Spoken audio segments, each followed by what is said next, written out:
Good evening, everyone, and welcome to the March 10th, 2026 meeting of the Board of Education for Arlington Heights School District 25. We're so grateful you're all here, and thank you for your patience. We're here now, we're ready to start, and just want to share before we begin that our meetings are when the school board conducts its business and are open to the public. Because we're an elected governmental body, we can only take action by majority vote in a public meeting like this one. We welcome all of you and any members of the public to listen and observe, and we have community input sections on the agenda if you have questions or comments on the business of the board. With that, I call the regular meeting to order. And Ms. O'Brien, will you please call the roll? Tranter. Here. Jogi. Here. Scapalato. Here. Michael. Here. Buchberger. Here. Thank you, Lana. Please stand if you're able and for the Pledge of Allegiance.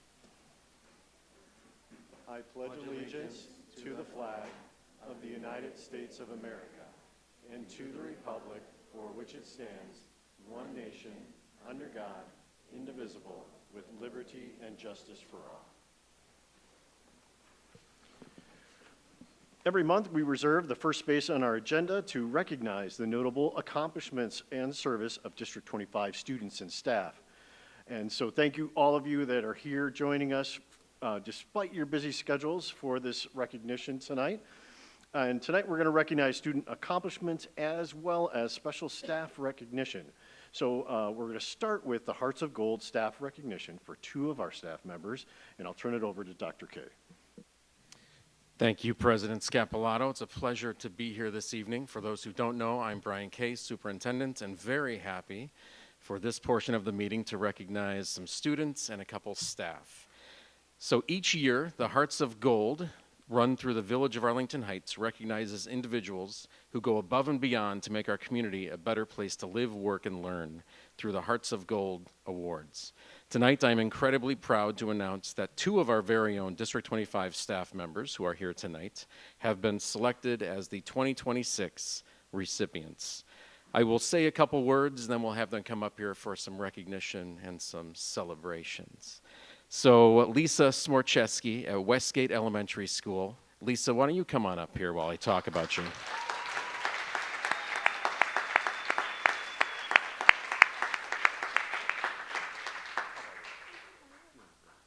Appreciate you being here. So as I say a couple words, I'm going to force her to get uncomfortable and just sit here. Or stand here, technically. So Lisa Smorcheski wins Westgate Elementary School teacher.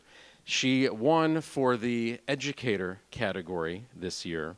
Lisa has been recognized, which honors an individual who makes a significant contribution to the excellence in education in our village. Those who work with Lisa know her commitment to her students at Westgate is matched only by her fostering of love of learning. She doesn't just teach, she inspires. Her recognition is a testament to the high caliber of educators we are fortunate to have in this district. Only one teacher throughout Arlington Heights gets this award, and Lisa is the one this year. Congratulations, Lisa. Congratulations. Now, let's have the board come up and join Lisa. We can do a photo up here. Do I see a couple people in the audience you want to recognize too, Lisa? Yes, students come up. Let's do You it. guys come out. Oh, I heard she has a lot of students here. So students, let's come on up.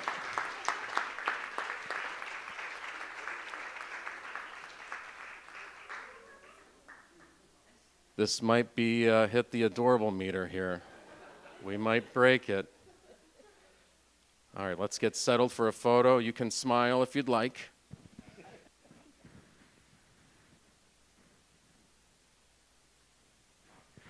Stay in position. I see a couple more people want to get some photos.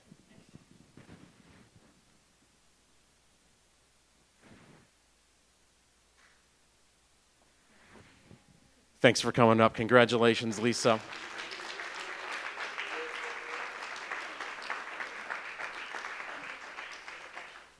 I promise this will be the last moment I make you uncomfortable. I just want to offer the opportunity. Is there anything you'd like to say? Thank you. Perfect. Thank you.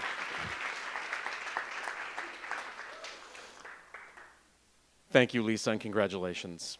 Next, with the Kenneth M. Bonder beautification category, we have Sandra, AKA Sandy. Come on up, Sandy. Thank you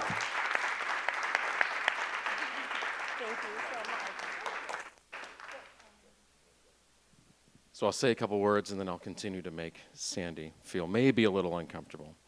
So the Kenneth M. Bonder beautification category, Sandy has been honored with this award, and it is the Beautification Award. This category recognizes individuals in our village who have made a visual or environmental improvement to our community. Sandra's work at Thomas Middle School in the garden has not only enhanced the aesthetics of the school, but has created a very welcoming, vibrant environment for our students and staff. Her attention to detail and care of our physical space reminds us that the environment in which we learn is just as important as the curriculum. Congratulations this year, Sandy.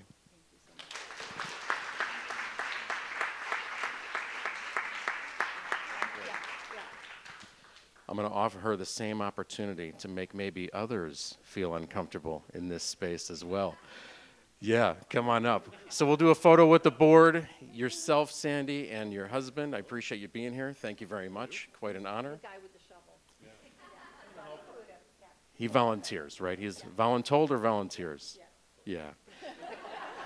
Told. He's honest. Congratulations, Sandy. Let's get a photo with the board as well. Thank you. Thanks for being here. Come on. Come on. Yeah, you go for it. We'll do one with you and then one with you. Can take it.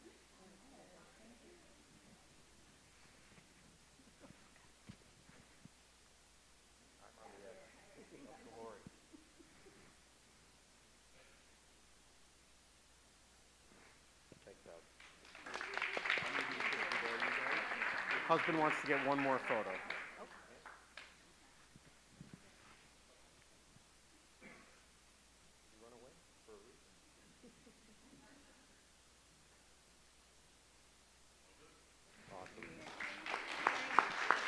Congrats, Sandy. I'll offer you the same opportunity. Would you like to say a couple words? I'll say something quick. I just want to thank the community of Thomas for all their support. We never could have done this without the support of the Thomas PTA and ABC 25 and our administration, who's supported us every step of the way, and the kids that work so hard in the garden club and all the volunteers. So I didn't do it alone, so I feel like I need to thank them as well, and it's turned into a beautiful thing. So thank you. Thanks, Sandy. Congratulations, you. Thank you. We have one more recognition that involves quite a few number of students, and so I'd like to invite the coaches. It looks like maybe one of the coaches is here and another one is sick. So Gabby, if I could have you come up to recognize the Thomas Middle School POMS team that went to state. Congratulations, Gabby. Are you prepared to say some words? I am Yeah. prepared. I see we have a video as well. Do you want to start that or finish? Can I start with words? All right, so thank you for being here. I see we have a video we're going to get queued up as well, but Gabby's going to say a couple words, and then we will let you know when to hit play. Gabby, welcome. Thanks. I just wanted to say a quick thank you to the board and Dr. K and everyone here who is recognizing the girls tonight. Again, couldn't have done it alone. And I think it's a combination of not only our dancers and their incredible dedication to their craft, but also the support of our community, our parents, and our administration and our community. So without further ado, a little video for you all.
All right, so we'd also like to just honor a couple of other accomplishments that this group did this year, highlighting just 3. So first place at our Thomas Invitational, we competed across 10 regional area middle school teams. We placed first at that.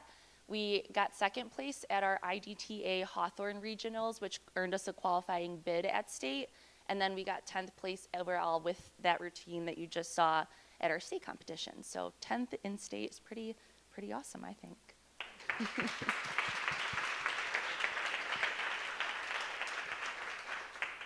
So I will also call up each dancer. We have at least 4 or 5, actually 6 now, here who are representing our team. So we'll call them up by name. I'll just kind of go down the line here. And girls, as you hear your name come up, you can just stand here, and then we'll pose for a picture at the end. Audience, if you could hold your applause until the very end after I've called all the names, that would be wonderful. Thanks. All right, so girls of the POMS team this year, we have Lorelei Butcher. We have Scarlett Bywater,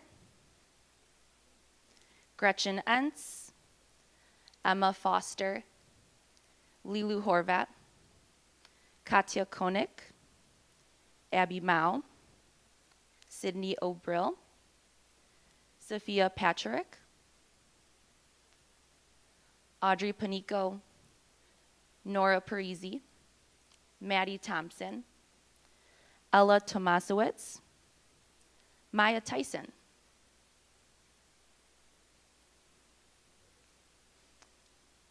Ellie Verado, and Allison Zanini. Excellent.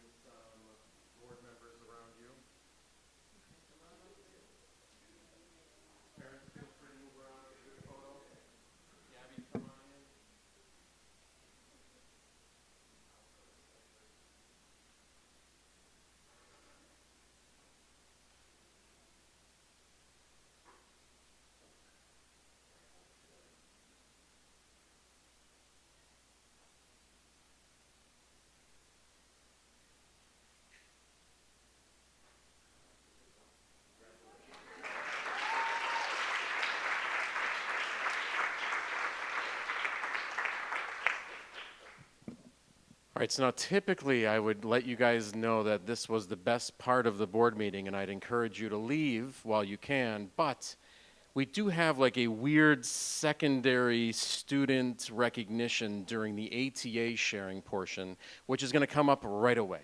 So I'm going to ask that you stick around for that portion, and I'm going to move the table to prepare the space. Thank you for helping.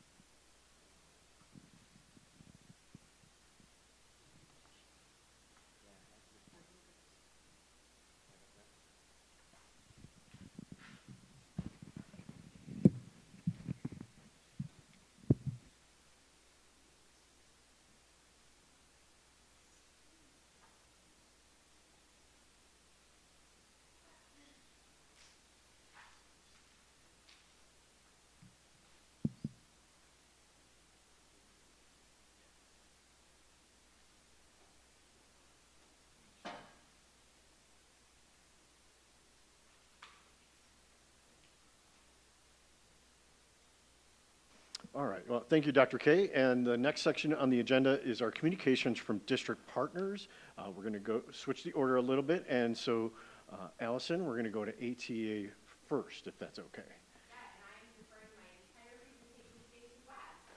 So, all right.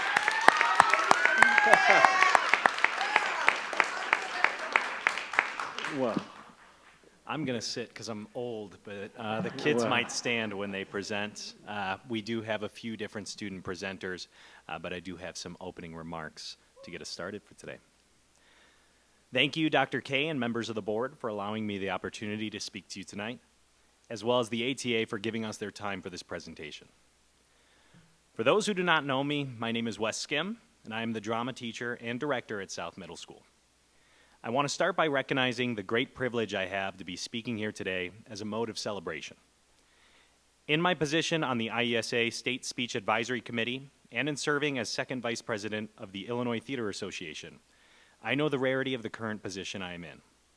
In towns across the state and even next door, there is a speech team that only exists because a passionate English language arts teacher is really good at balancing grading countless essays and being able to coach students. Or a school musical that exists thanks to a music teacher that is willing to give up their planned and after-school time to music direct, and even choreograph a show. Other instances of this sort of recognition exist as a method to plead for programs not to be cut, or to beg to have their voices heard. We are grateful to have the support for the programs we currently have and a board and village that recognizes their importance. However, I want to emphasize the importance of not mistaking privilege as an achievement of perfect equity. In order for our music and theater programs to continue to thrive, continued support and reflection of areas for growth and improvement is necessary. Our community and students know very well the values of participating in performing arts programs.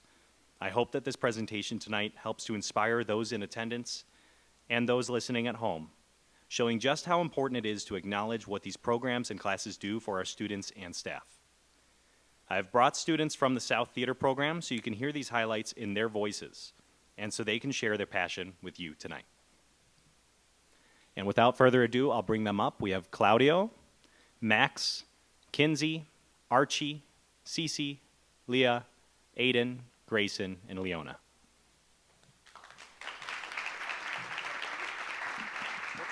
Which way do we face? Take this. You're addressing the board. Okay. I'm going to stand over here while you guys. Hello. My name is Claudio Rodriguez. I'm an 8th grader at South Middle School. And to start us off, we'll talk about recognition of theater and music in our schools month. March 2026 has been proclaimed Theater and Music in Our Schools Month by Arlington Heights by a proclamation signed by Mayor Tenaglia and the Board of Trustees. Theater in Our Schools is an initiative by the Educational Theater Association, and Music in Our Schools is an initiative by the National Association for Music Education, both made to highlight the importance of educational performing arts programs. Historically, they are celebrated in March and are a way for students and teachers to celebrate their passion for their craft and the community performing arts creates. Okay, so in 2025, Arlington Heights School District 25 is designated a Best Community for Music Education by the National Association of Music Merchants Foundation. Additionally, South Middle School was recognized as a premier community for theater education by the Educational Theater Association, holding the distinction for 2023 to 2026. We are grateful to have the dedicated staff and strong programs in District 25 that have allowed us to earn these recognitions. Now we want to share some highlights from the music and drama programs in our district to show you the impact they have. On Friday, March 6th, Mr. Turner and the first grade class at Dryden Elementary performed the musical Pajama Party. The rainy afternoon made it the perfect time to stay cozy in pajamas and celebrate music together. This is a great example of how music and drama skills combine in school to give a well-rounded performance experience. In addition to elementary music classes, Greenbrier also has a chorus and a ukulele club to provide students a wide range of musical experiences. Between performing in class, experimenting with different instruments, and collaborating with each other, students are able to explore musical concepts in a fun way led by Mrs. Wiseman. Here's a video of students exploring rhythm and music with dance.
Miss Conomikes helps Ivy Hill musicians experience music through creating, performing, and responding each week.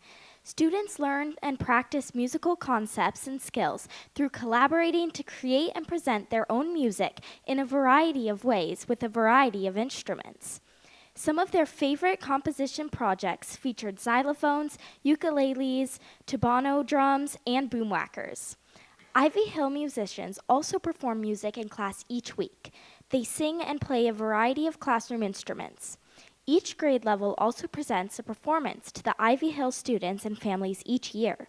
Students enjoy preparing their music and the experience of creating something together and sharing their music with others. Ivy Hills offers a 5th grade choir open to all 5th graders interested in singing. In 5th grade choir, students learn about good vocal technique and producing a good, healthy vocal sound. Students are also learning to sing a 2-part harmony with musical expression. 5th grade choir is an environment where students experience the joys of singing, making music together, and sharing that music with others.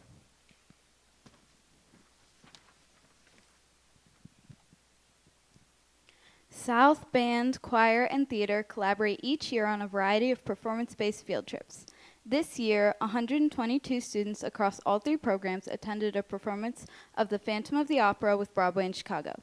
We will be organizing field trips to see a dress rehearsal of Something Rotten the Musical at Prospect and the 25th Annual Putnam County Spelling Bee at Rolling Meadows later this spring as well.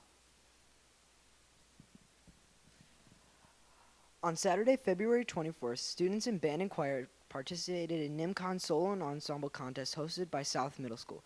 Over a course of the last few months, students prepared either solo or an ensemble piece for a performance for a judge. This experience challenged both their musical technique and their performance abilities. After the performance, they got a short clinic with the judge after receiving a rating. Division 1, 2, or 3. Division 1 plus indicates a perfect score. Congratulations to all participating students. A special thank you to all families who helped make hosting this contest a success. The South Jazz Ensemble performed at Rolling Meadows High School's Jazz in the Meadow Festival this February. Students also received a clinic from professional jazz musician Chris Madsen after the performance. Ms. Schneider and Ms. Scapolato offered a variety of experience through jazz lab band and jazz ensemble, wind ensemble, and symphonic and concert bands.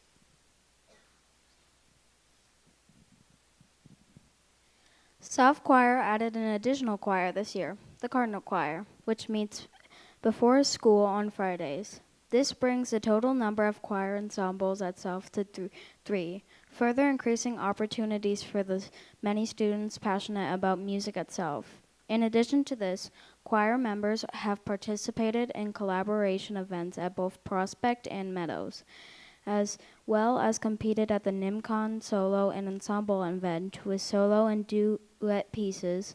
Concert choir also performed for education at the NIMCON Festival last week. In addition to this, South offers a range of curricular music classes for grades 6 to 8, including 8th grade electives like songwriting and rock band. The curriculum encourages students to explore composition and other music-based concepts in a way that excites them. South's drama curriculum engages 6th through 8th graders in public speaking, collaboration, and creative thinking skills through a variety of performance and design-based units. In 8th grade, students can learn about more advanced drama concepts through elective-based classes. Improv comedy and forensics performance continues to build performance and public speaking skills while centered on self and peer reflection through units like team improv, parody sketches, theater for social change, and a murder mystery final. Theatrical design and production challenges students to put together their own concept for a theater or entertainment-based company, where they put together a company proposal, create designs for the set, costumes, makeup, and lights, explore creating sound effects, practice drag-your-style research, and showcase their companies through a design expo at the end of the quarter. South South Theater kicked off the year with their fall variety show Welcome to the Middle School Ages, themed around medieval times with skits written and acted in by 8th grade students, along with a number of acts from music to balloon animals and dad jokes to Irish dance and more. Also, in the fall, our speech team members competed for adjudication at the Area 3 speech contest in DeKalb and performed a showcase of their pieces at South, with few students earning Judges' Choice Awards, being selected as the best performance in their contest room. Cardinal Players performed their third annual South Middle Live sketch comedy and improv show, this time in collaboration with Prospect High School. PHS students directed the various sketches written and acted in by South students, along with a few improv troupes led by our South Junior Thespians. The show was able to raise over $750 for local charity Animed, support for shelters, started by a former South Theater student as part of our Comedy for a Cause initiative. South Theater still has one more production left with Anastasia, Youth Edition, featuring 35 students in the cast, supported by a crew of 51 students. Former South Theater students Ashlyn as their costumer and Robin as their student scenic designer. Scenic designer Mr. Stordahl, music director Mr. Cook, assistant director and choreographer Mrs. Windhorst, and director Mr. Skim. These shows will also feature opening act performances by the Cardinal Players. Come see the red featured cast on May 8th or 9th and the yellow featured cast on May 15th or 16th at 7 p.m. Our Prospect Junior Theater Festival was started as a collaboration between Mr. Skim and Mr. Morden at PHS to start a local experience for middle school students to explore their passion for theater. As an Illinois Theater Association event, this festival is modeled as a junior version of the Illinois High School Theater Festival, with workshops in dance, acting, theater, design, improv, sketch writing, and more. This year's festival is this Saturday, with students from South, Thomas, and several other local middle schools attending.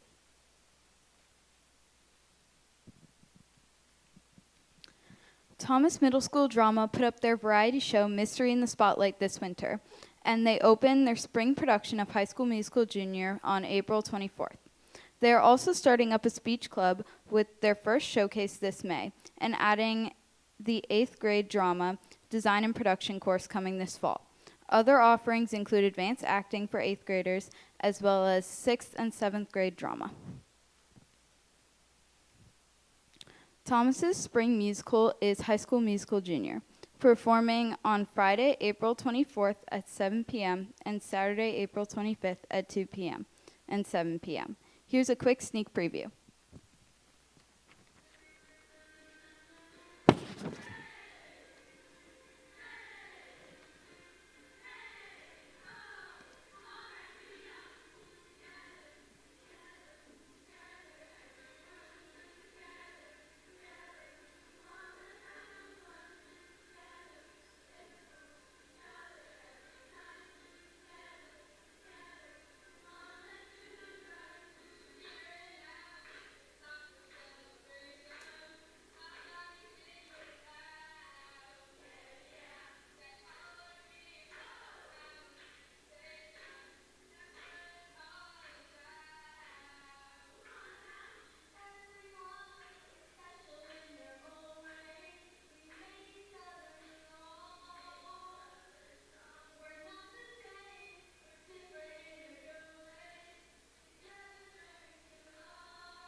music class at Thomas, students are currently working on ukulele song projects and cover song projects using instruments of their choice. The curriculum engages students across grades 6 through 8. Thomas's wind ensemble and band students have been performing together at various events throughout the year. This year, a few students qualified for ILMEA and All-Illinois Jazz Band, prestigious audition-based groups including students across the area and state.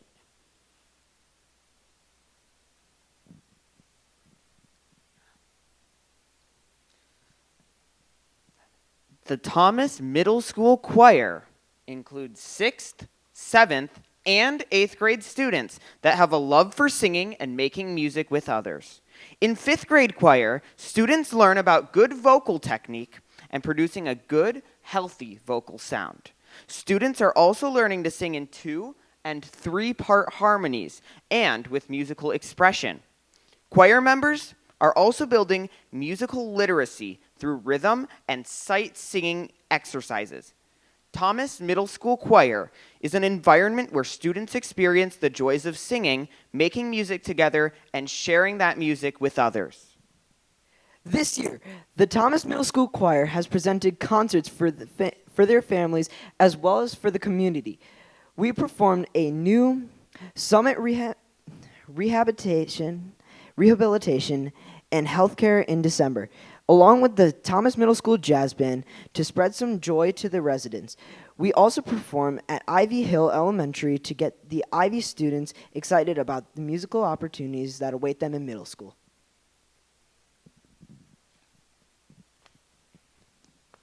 Over at Windsor, they have general music curriculum K through 5 taught by Ms. Zeman. They also incorporate world drumming, ukulele, grade level performances, choir chimes, and guitar and chorus for 5th. Here are some videos showcasing students singing together.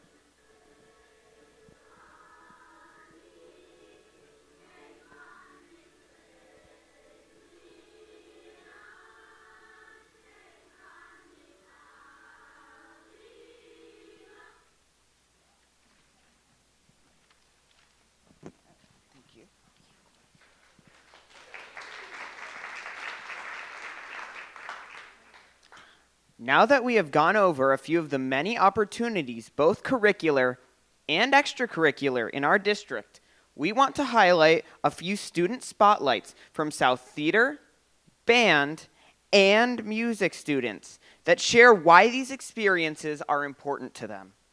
While these spotlights are specific to South, we know that the same sentiments are shared by students all across D25.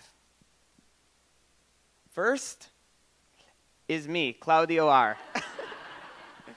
I participate at South in the wind ensemble and jazz ensemble, which are the highest respective bands for each category. Concert choir, speech team, Cardinal Players, variety show cast, in which I performed a duet with my friend Grayson Himes, where we played Zelda music. And I am the stage manager for this year's spring musical, Anastasia. So, theater has brought me community, inspiration, and motivation. It has made me more successful in every aspect of my life, and it has taught me life skills such as problem solving, teamwork, and cooperation. I believe that music is the only language that can be understood universally by all of humanity. It has the power to connect and reshape the world, inspired by a poster in the band room. I love that music teaches you endurance, determination, and allows yourself to express yourself in ways that would not otherwise be possible. Music allows you to pour your heart and soul into something, and that's why it's so incredible.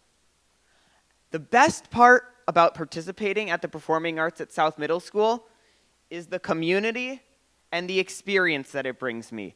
There's no place to be like South Theater.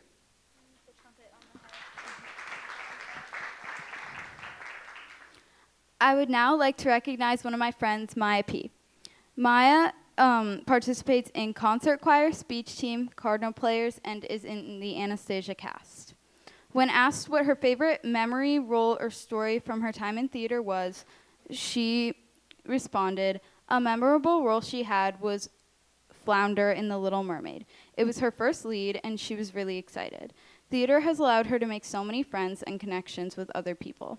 When asked what a specific skill she learned from band or choir that she was proud of was, she responded, during choir, she is proud of working with her friends to make a fabulous song. When asked what is the best part of participating in the performing arts at South Middle School, she said that she thinks that the friends and opportunities that she made along the way.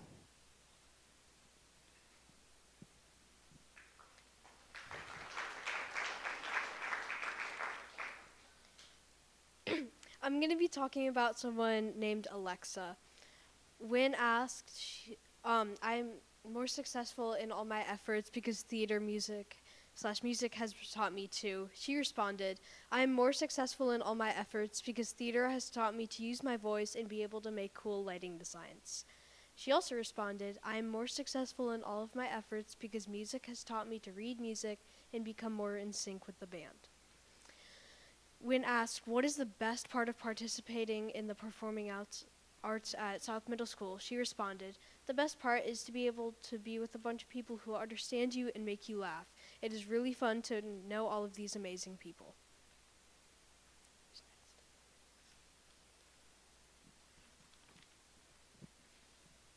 Hi, I'm Leah, and I'm in concert choir, chamber choir, speech team, and I'm in Anastasia. And one of my favorite memories from my time in school theater is being involved in the shows and getting to work with the directors, and it's a really fun experience. And my favorite memory from choir is when we go to NIMCON Solo Ensemble because I love getting to perform in front of a judge and being able to get feedback from them, and it's really fun getting to see other schools. And the best part of participating in performing arts at South Middle School is all the memories that I get to make with new people and the fun times I get to have with my friends.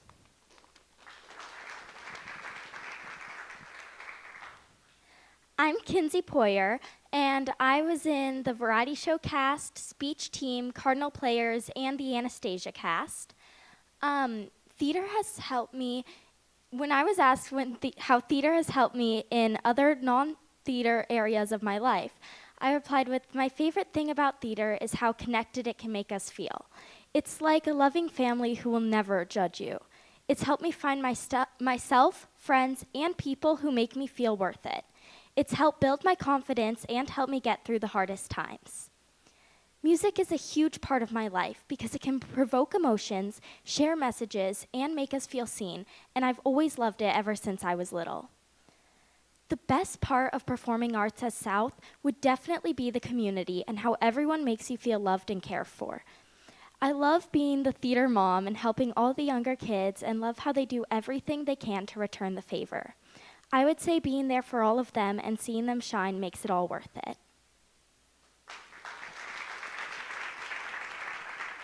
Next up, we have someone you may not recognize, but surprisingly, that is me. I'm Archie Korolewski, I was in Cardinal Players, the speech team, variety show cast, or crew, and the Anastasia cast. Theater and music has really taught me to be creative and step outside my comfort zone and have fun with it. Being someone with normally a very small bubble, it has helped me branch out with that. And the best part of participating in the performing arts is the acting. I do really like acting. I've always wanted to be an actor.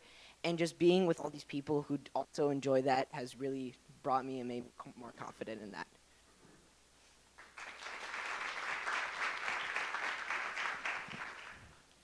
So I'm going to be talking about Anastasia M., who has participated in the variety show this year. When in a statement, I am more successful in all my efforts because theater has taught me to, she answered, I am more successful in all my efforts because theater has taught me to not be afraid of myself. My favorite memory in theater is getting to become part of the amazing theater program and meet new people. I have learned how to sing in public places and how to deal with stage fright. Theater has helped me feel more comfortable on stage. When asked what is the best part of participating in performing arts at South Middle School, she said, "I got an opportunity to go to Carnegie Hall because of my performance at South. I was nominated by Mr. Skim, and that was one of the best opportunities of my life."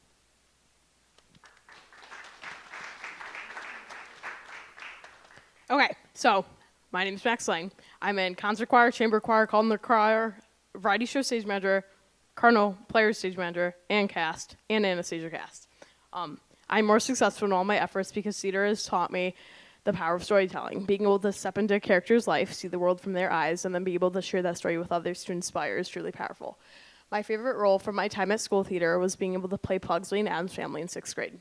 Earlier this school year, I also started to learn some stage managing experience and has also been a really fun opportunity. My favorite memory from school choir was performing at NIM Console and Ensemble last year, where I sang the song "What Was I Made For" as a vocal ensemble. Music is a part of my everyday life in so many ways, from participating in choir 3 mornings a week to practicing new audition songs at home.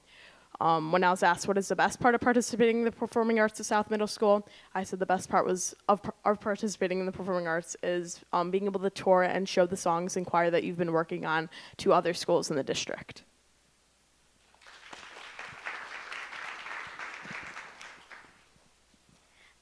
I'm Leona Rodriguez. I participate in symphonic band, jazz lab band, concert choir, cardinal choir, chamber choir, speech team, Cardinal Players, variety show cast, and Anastasia costume crew. I'm more successful in all my efforts because theater has taught me to be more confident myself. I'm proud of my skill to sight read songs very accurately. That's what I learned from band and choir. The best part of participating in the performing arts at South Middle School is the close friendships you make. And then that's me in the variety show with a clown nose and making balloon animals and telling dad jokes.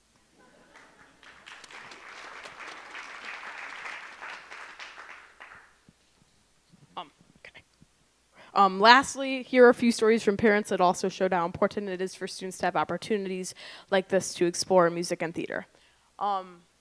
So one parent testimony: when our daughter Abby started 6th grade at South Middle School, she was all in on softball. At the last minute, she decided to audition for the South Spring musical Shrek because her friends were all auditioning. She ended up getting a small role with no lines, and she loved every minute of the rehearsals and the shows. The whole cast started crying right before their last show because they were all going to miss it so much. Abby has since stepped away from softball and has participated in countless shows at South Middle School, in community theater, and now at Prospect High School. She plans to study musical theater in college and couldn't dream of doing anything else. And it all started with that little role at South Middle School.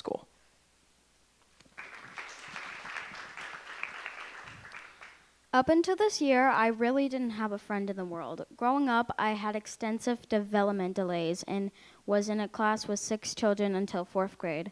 This really limited my exposure to other children outside of music, gym, art. Then in 4th grade, I was moved to gen ed, but by this point, friendships were already formed.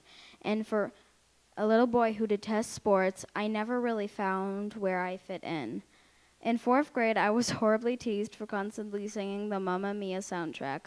My teacher, being as supportive as she is, started playing ABBA every day for the last 15 minutes of the day while we cleaned up. Soon, the whole class was singing it. This year, I finally found a home: theater, choir, speech, and most of all, friends. A new school plus the theater program where my heart has been able to soar. It is the best thing that could ever happen to me.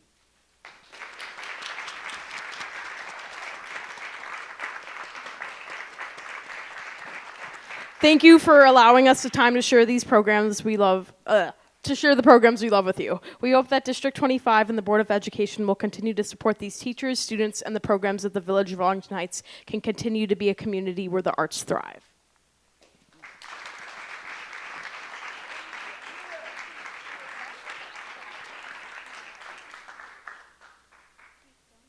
Do you want the mic? Here. Oh, yep. Told you. So the board president is going to give you a gift on behalf of the board, thanking you for participating this evening. Make sure you all get one. Wes, let's make sure you get one as well, as a good memory. Yeah, he deserves it. I'll get you one. He needs a bag as well. And let's do a photo with you guys as well. Let's bring the board up, get a photo with you guys. Of course, he's a must.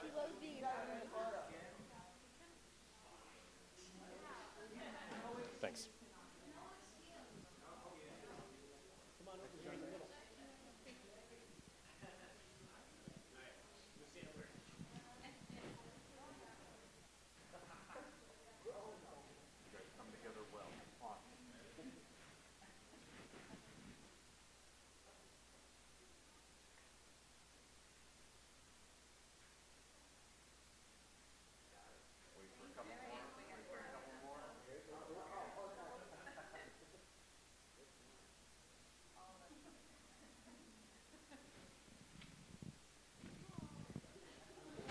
Congratulations, guys. Thanks for coming out tonight. And Wes Skim, you know what they say, the show must go on. All right, this is the moment where I give you a graceful opportunity to say thank you for coming out, and you may gracefully leave unless you want to stick around for the rest of the meeting, because the show must go on. Thanks for coming, guys. Appreciate it.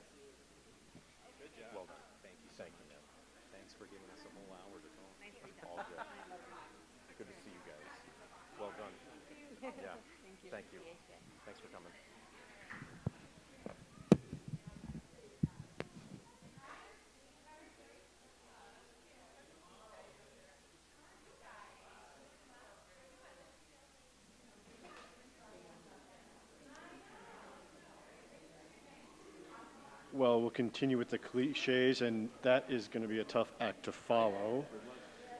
So we'll continue with our communications from district partners, and I'll turn it over to Melissa, because I believe we have a report from the PTA and Erin Lekomsky, right? Yes, I have a report from Erin Lekomsky, our Arlington Heights Council of PTA's president.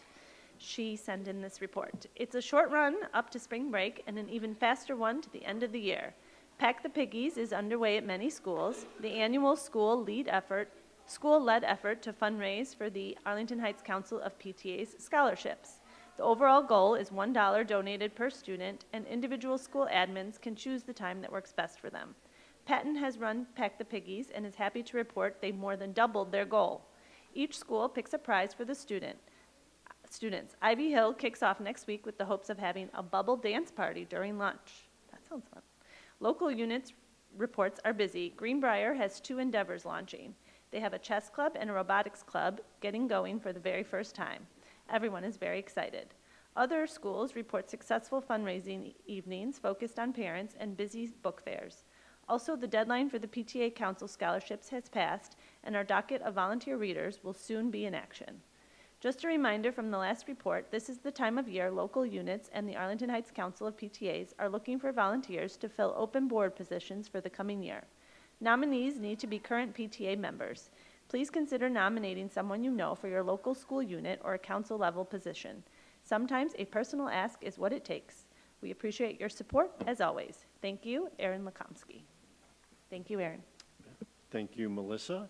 And I believe we have ABC 25 is our next report, and Dr. K. I'll just make it really brief, just to highlight their event coming up on March 15th at the Schaumburg location for Top Golf. I believe it's from 1 until 4. I don't know if bays are available, but reach out to ABC 25 online and see if there are still opportunities to join. So be there or be square. All right, thank you, Dr. K and ABC 25. So now is the time on our agenda we set aside for community input. If a member of the public wishes to address any item on tonight's agenda, we ask that you please complete one of the blue forms provided on the table by the door and hand the card to Lana O'Brien. We ask that you please note on the card if you would like to speak now at the first community input opportunity, or if you wish to speak later, should we have a second opportunity later this evening. Lana, it looks like we don't have any slips for at least this opportunity. So we'll continue on to the board communications. And so I'll look to my colleagues. Any updates from your experiences in the last month or since our last meeting, if it hasn't been a month? Mr. President? Yes, Kevin. I believe it was February 19th, I had the pleasure of attending Ivy Hill's Multicultural Fair. My younger daughter, who is one of my two Ivy Hill alums in our family, came along with me. We were both very impressed by the presentations and displays the students and families had set up. The organization on behalf of the staff and administration, the PTA, and all of the families involved. Lots of really good food to sample.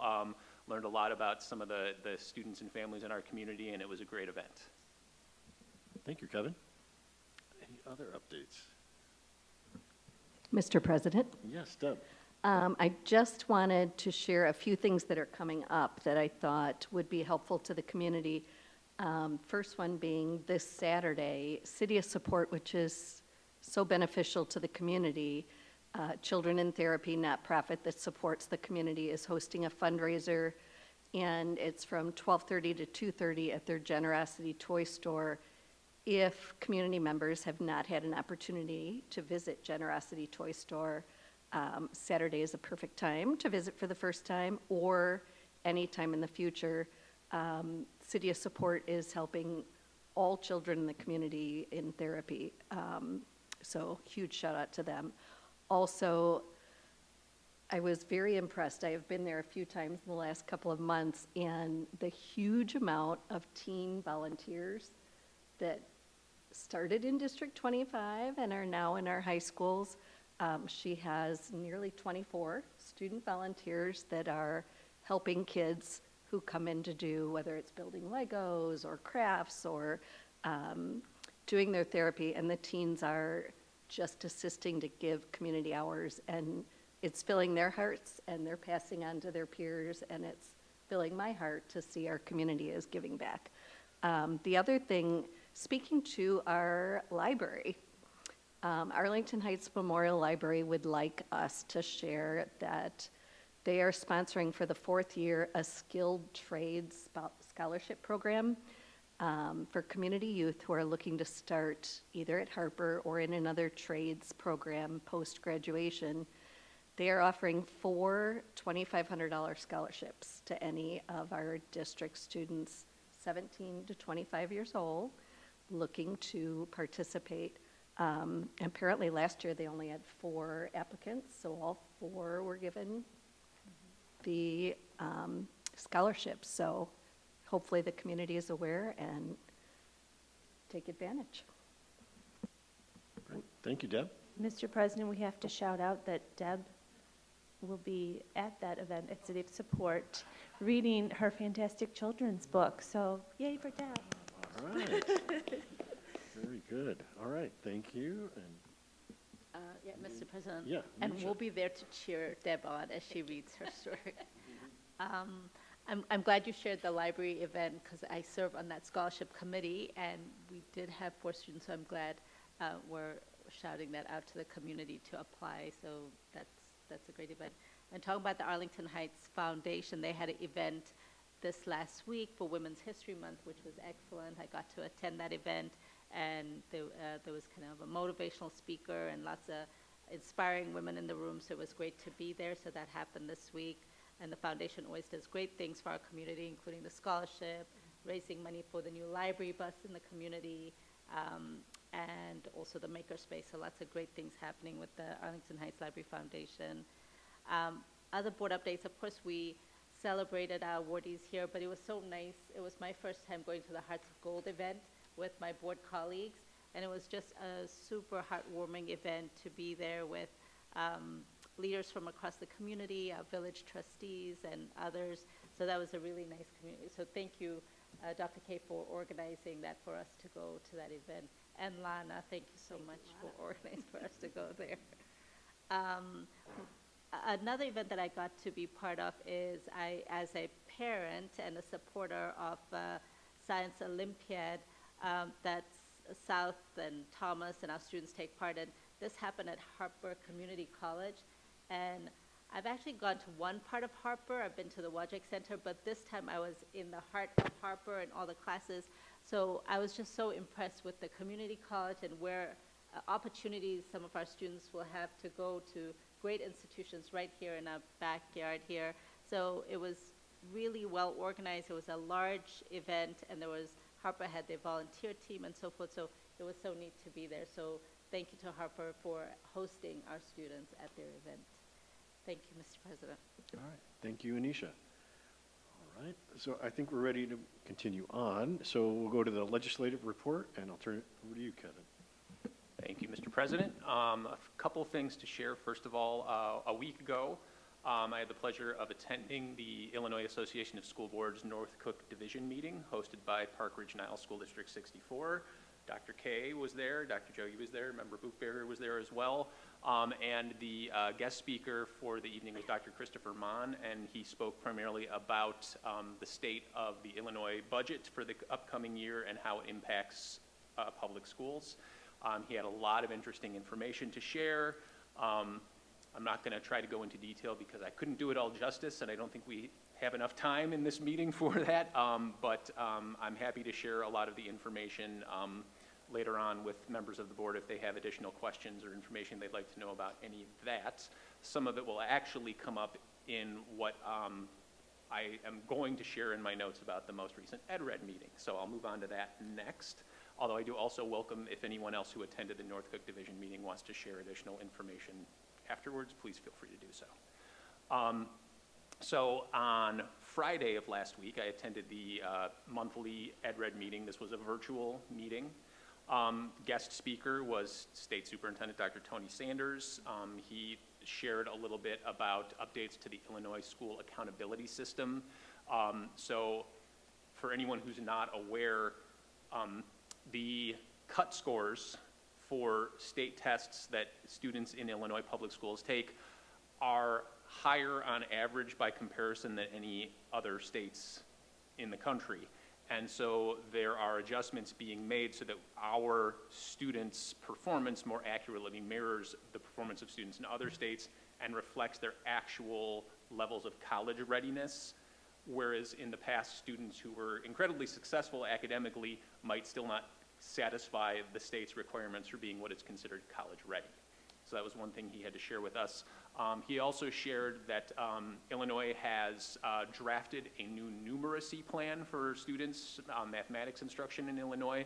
That is viewable right now on the ISBE website if anyone is interested in taking a look at it. And they are still taking feedback on that plan as well. So if you have anything that you want to share based on your own experience, either as educators, as parents of students who maybe have done well or maybe have struggled in math or anything else that you want to share along those lines, they welcome your feedback. Dr. Sanders also shared some information about the state budget, very similar to the information that that was shared with us at the North Cook Division meeting. So evidence-based funding for the coming year was supported for $305 million. Mandated categoricals, or MCATs for short, transportation and special education, got a $20 million increase, which sounds like a good thing, but when you learn that it's only 54.9% of the prorated amount, to basically, it for the most part kind of keeps things about where they are, was my understanding based on the information that was shared. It's not really an increase based on the level of need that's already in the states for those areas. Transportation, $10 million increase, but still only at 68.4%. And then, let's see. Like I said, I don't want to go into too much detail. So the general gist of the presentation was that the governor's proposed budget is definitely less than was requested, less than would be needed to maintain current levels of funding, but at the same time, it is still the most that the state has ever committed to public education in recorded state budgeting history. So just consider how much prices are increasing on all things. It's hard to keep up. So then after Dr. Sanders left the meeting, we had our general updates from the EdRed leadership. So let's see, I'm trying to not repeat information that was already shared about any hot bills or legislation at the previous meeting. So I believe I shared last month, there are already over 500 bills that are in some ways related to education proposed in the current legislative year. Since then, 200 of those bills have been assigned to committee, and the deadlines for passing out of committee are March 13th for the Senate and March 27th for the House. There is a representative who is fighting on behalf of increasing MCAT funding. They didn't seem incredibly confident that that would go anywhere this year, but they wanted people to know that that is something that is on people's minds, that they are still advocating for that. One of the hot bills that they talked about that I did mention last month, but I want to bring it up again, it's House Bill 4416.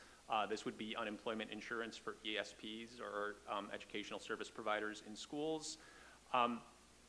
They want to make sure that legislators understand the huge financial impacts it would have on districts if districts were required to pay unemployment insurance during summer, during winter break, during spring break, during the days that schools are not in session and those staff members are not employed.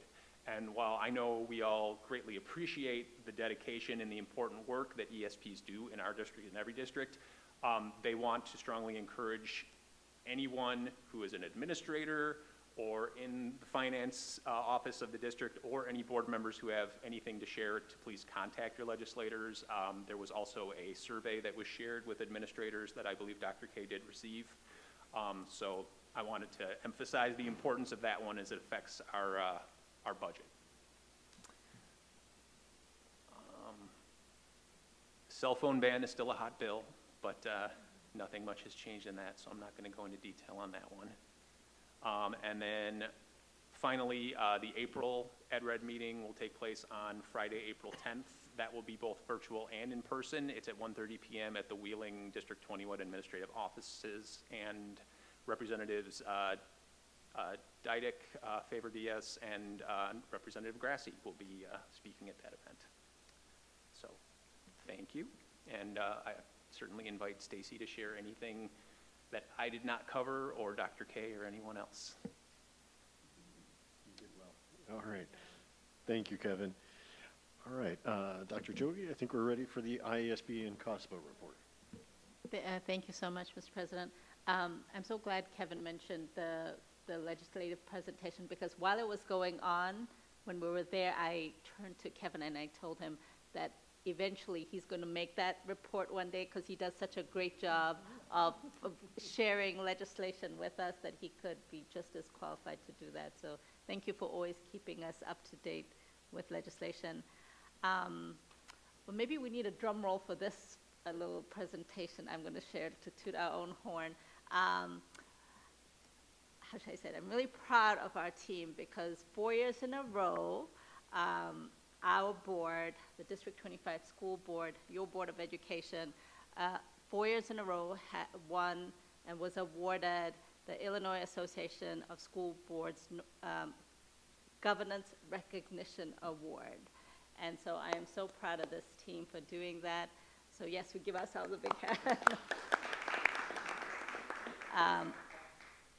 And I want to say I'm deeply proud to serve alongside such a thoughtful and dedicated team. This recognition reflects more than an award.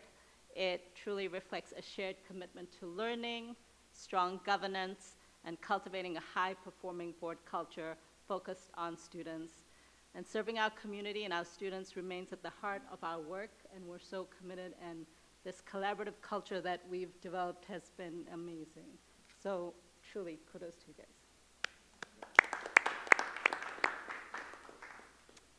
So what else do I have to say? On that note, so the ISB School Board, we've been presenting for about 5 years, I think, in a row. We've been invited to present at the state level at the Share the Success panel, And this year, the deadline is coming up, and I'm so grateful to my colleague, Kevin Michael, who will be taking the lead on this year's presentation proposal and putting that forward. And he's going to make us look great in that proposal, so we get invited to share again.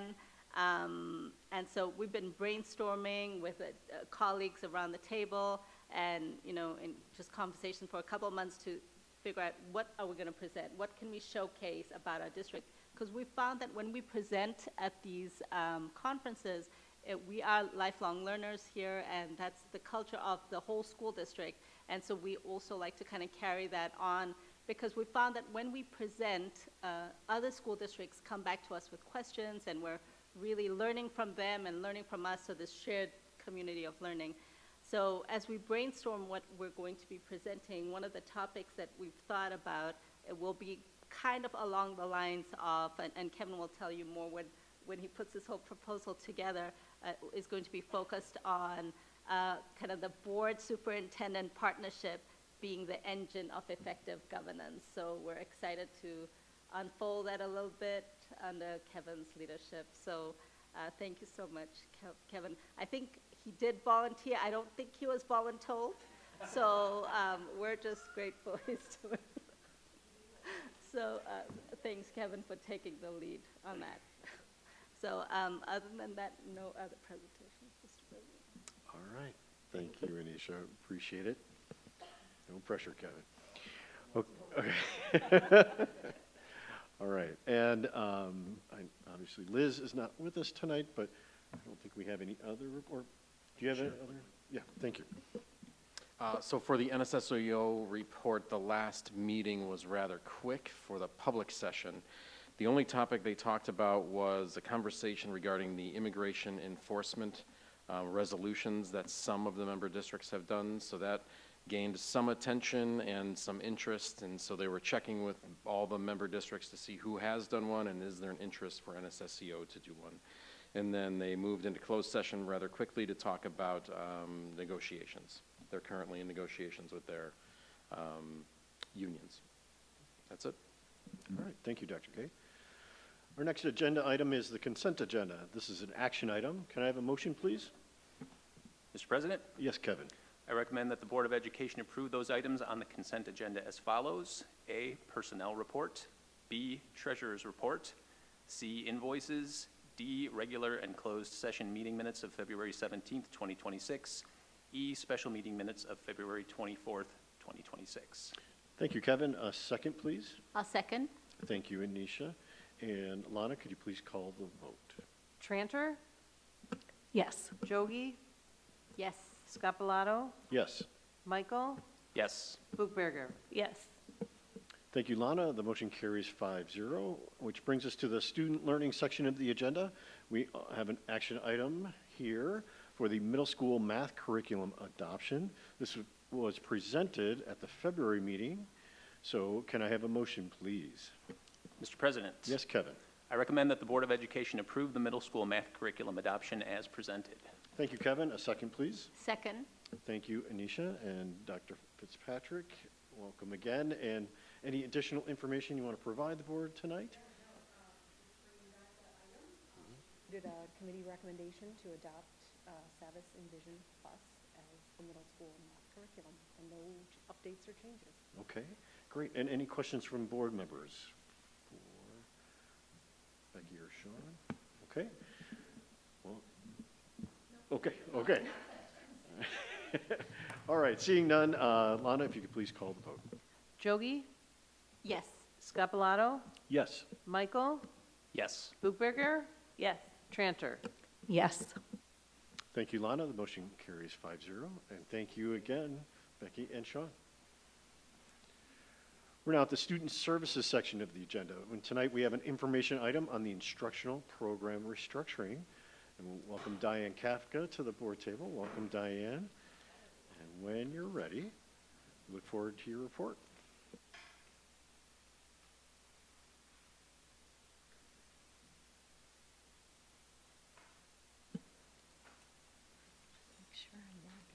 Good. Well, good evening, everybody. Thank you so much for allowing me to share an update on our elementary or K-5 instructional program restructuring plan. As with all our activities, this ties directly to our strategic plan, specifically the learning environment goal to cultivate an environment to support the needs of all our learners. The plan was designed to meet the educational and social needs of our students in our elementary instructional program. This presentation just provides an overview of our instructional program. I'll include a little bit of our history, key program adjustments, data reflecting our current state, and then we'll also outline our desired future state through a proposed restructuring plan along with some implementation timelines. So the first one is just an overview of our elementary instructional program. This program is housed at Windsor, and it currently includes 8 multi-grade classrooms. Each student in the program is paired with a general education classroom to support their individualized integration opportunities throughout the school week. Students participate in specials including physical education, art, music, LMC, lunch, and recess with their general education peers, typically supported by a shared teaching assistant. Students in the program require an IEP, or individualized education plan, to address their needs in the areas of academics, communication, social skills, challenges related to sensory regulation, and behavioral responses. The program emphasizes a highly structured learning environment with visual supports, individualized schedules, consistent behavioral supports, and positive reinforcement. And these supports are implemented throughout the Windsor building, including in their classrooms, in their special areas, their commons, on the playground. They've done a really good job integrating that program throughout their entire building. When I first began here in District 25, students that had this level of need were supported in our early childhood program. However, once they transitioned to kindergarten, the services were typically delivered by NSSEO in a public therapeutic day school. In 2006, we brought some students back to open our communications program at Patton. This classroom was designed for students who required a highly structured teaching model to support significant communication and learning needs. At that time, the program was one classroom, serving about 4 students by 1 special education teacher and teaching assistants. We had a lot of success with opening that program, so the following year, in 2007, another specialized classroom was opened called Foundations at the Dryden Elementary School. This program was designed to support students with a little more cross-categorical needs, significantly below average academic performance, communication challenges. And again, this program started with just 1 classroom, 5 students, and was staffed with a special education teacher, teaching assistants, and of course, any related service professionals that were needed. Both of the programs continued to grow, and by 2010, it became clear that the programs had outgrown their original locations. So as a result, both programs were relocated to Windsor. They did not stay at Patton and Dryden. Both programs were picked up and moved to Windsor.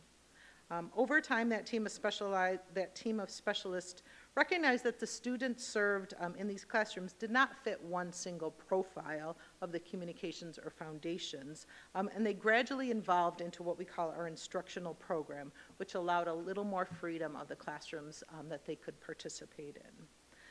For the past 15 years, Windsor Elementary School has supported and embraced these students, their families, the team members of the instructional program. It has become an integral part of the district's continuum of services. And during this time, the students transitioned to middle school. They would go to their home middle school, whether that was Thomas or South, depending on their residency. And the students typically participated in either our ERP, or Extended Resource Program, or ILP, our Individualized Learning Program.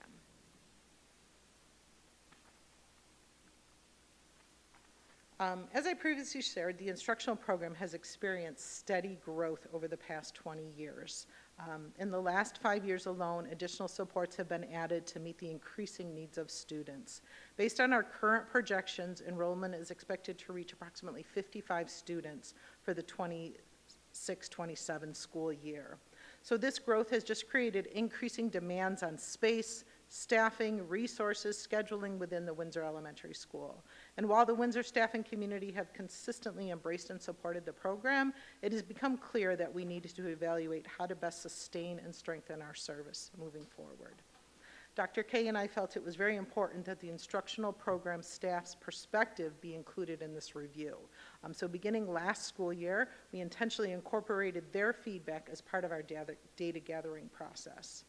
This year, we continued to collect information. In October, we convened a group representing a wide range of constituents to review the current state of our program. The participants included parents, general education teachers, special education teachers, instructional program teachers, a Board of Education member, and building and district administrators. Their feedback was instrumental in helping us reflect on the current program and identify a future state that will best support our students that are being supported through the instructional program. During that review, our team members highlighted that students in the instructional program develop strong relationships with their peers from kindergarten through 5th grade. Because social skill development is often a challenge for these students, they receive direct support to learn how to engage and maintain these positive peer relationships. However, when the students transition to middle school, as I mentioned, they attend their home school, so it's either Thomas or South. And the ones that are attending Thomas Middle School do so without any familiar classmates, as all the Windsor students attend South. This can impact their social connections and their sense of well-being as they go into middle school. Additionally, we noted that general education peers at the North Side schools have limited experience interacting with students with such diverse learning needs, which can affect their inclusivity and level of peer support available to our instructional students in the middle school. Arlington Heights School District 25 strongly values the neighborhood school model. Currently, all of our students who require that support from the instructional program attend Windsor, regardless of their home school. And this structure really limits our families' opportunities to build connections within their neighborhood school, and that can affect their overall sense of community as being part of the District 25 experience. So we recommend restructuring our program to create a north side and south side location, addressing concerns identified by the educational professionals and all the constituents. Restructuring will increase our peer continuity and social growth by allowing students to develop those foundational relationships with their peers who will attend the same middle school. It will also lead to enhanced inclusion opportunities by allowing more general education students and staff to engage with diverse learners, supporting our district's mission of inclusivity. It will improve our operational efficiency by utilizing open space and ensuring equitable use of our resources and staffing. And it will develop that neighborhood connection by establishing that north side location so that families can gain a stronger sense of belonging connection in a school closer to their home. As part of this, we also reviewed the historical and projected enrollment for the north side and south side. If we had split the program, what would that look like? And again, with the projected estimates when we're looking at our incoming early childhood students, who are typically the profile of students going into our instructional program. The analysis indicates that the student enrollment is really distributed pretty equally between the two instructional programs, so it will support a balanced, sustainable model. So we conducted a very thorough review of the Northside elementary schools that feed into Thomas Middle School, considering multiple factors, including historical and projected enrollment using the CASARDA data, availability of their open spaces, and existing programs within each building. Key considerations included Olive Mary Stitt, how there's just really insufficient space there for any program growth. Greenbrier already hosts our early childhood program.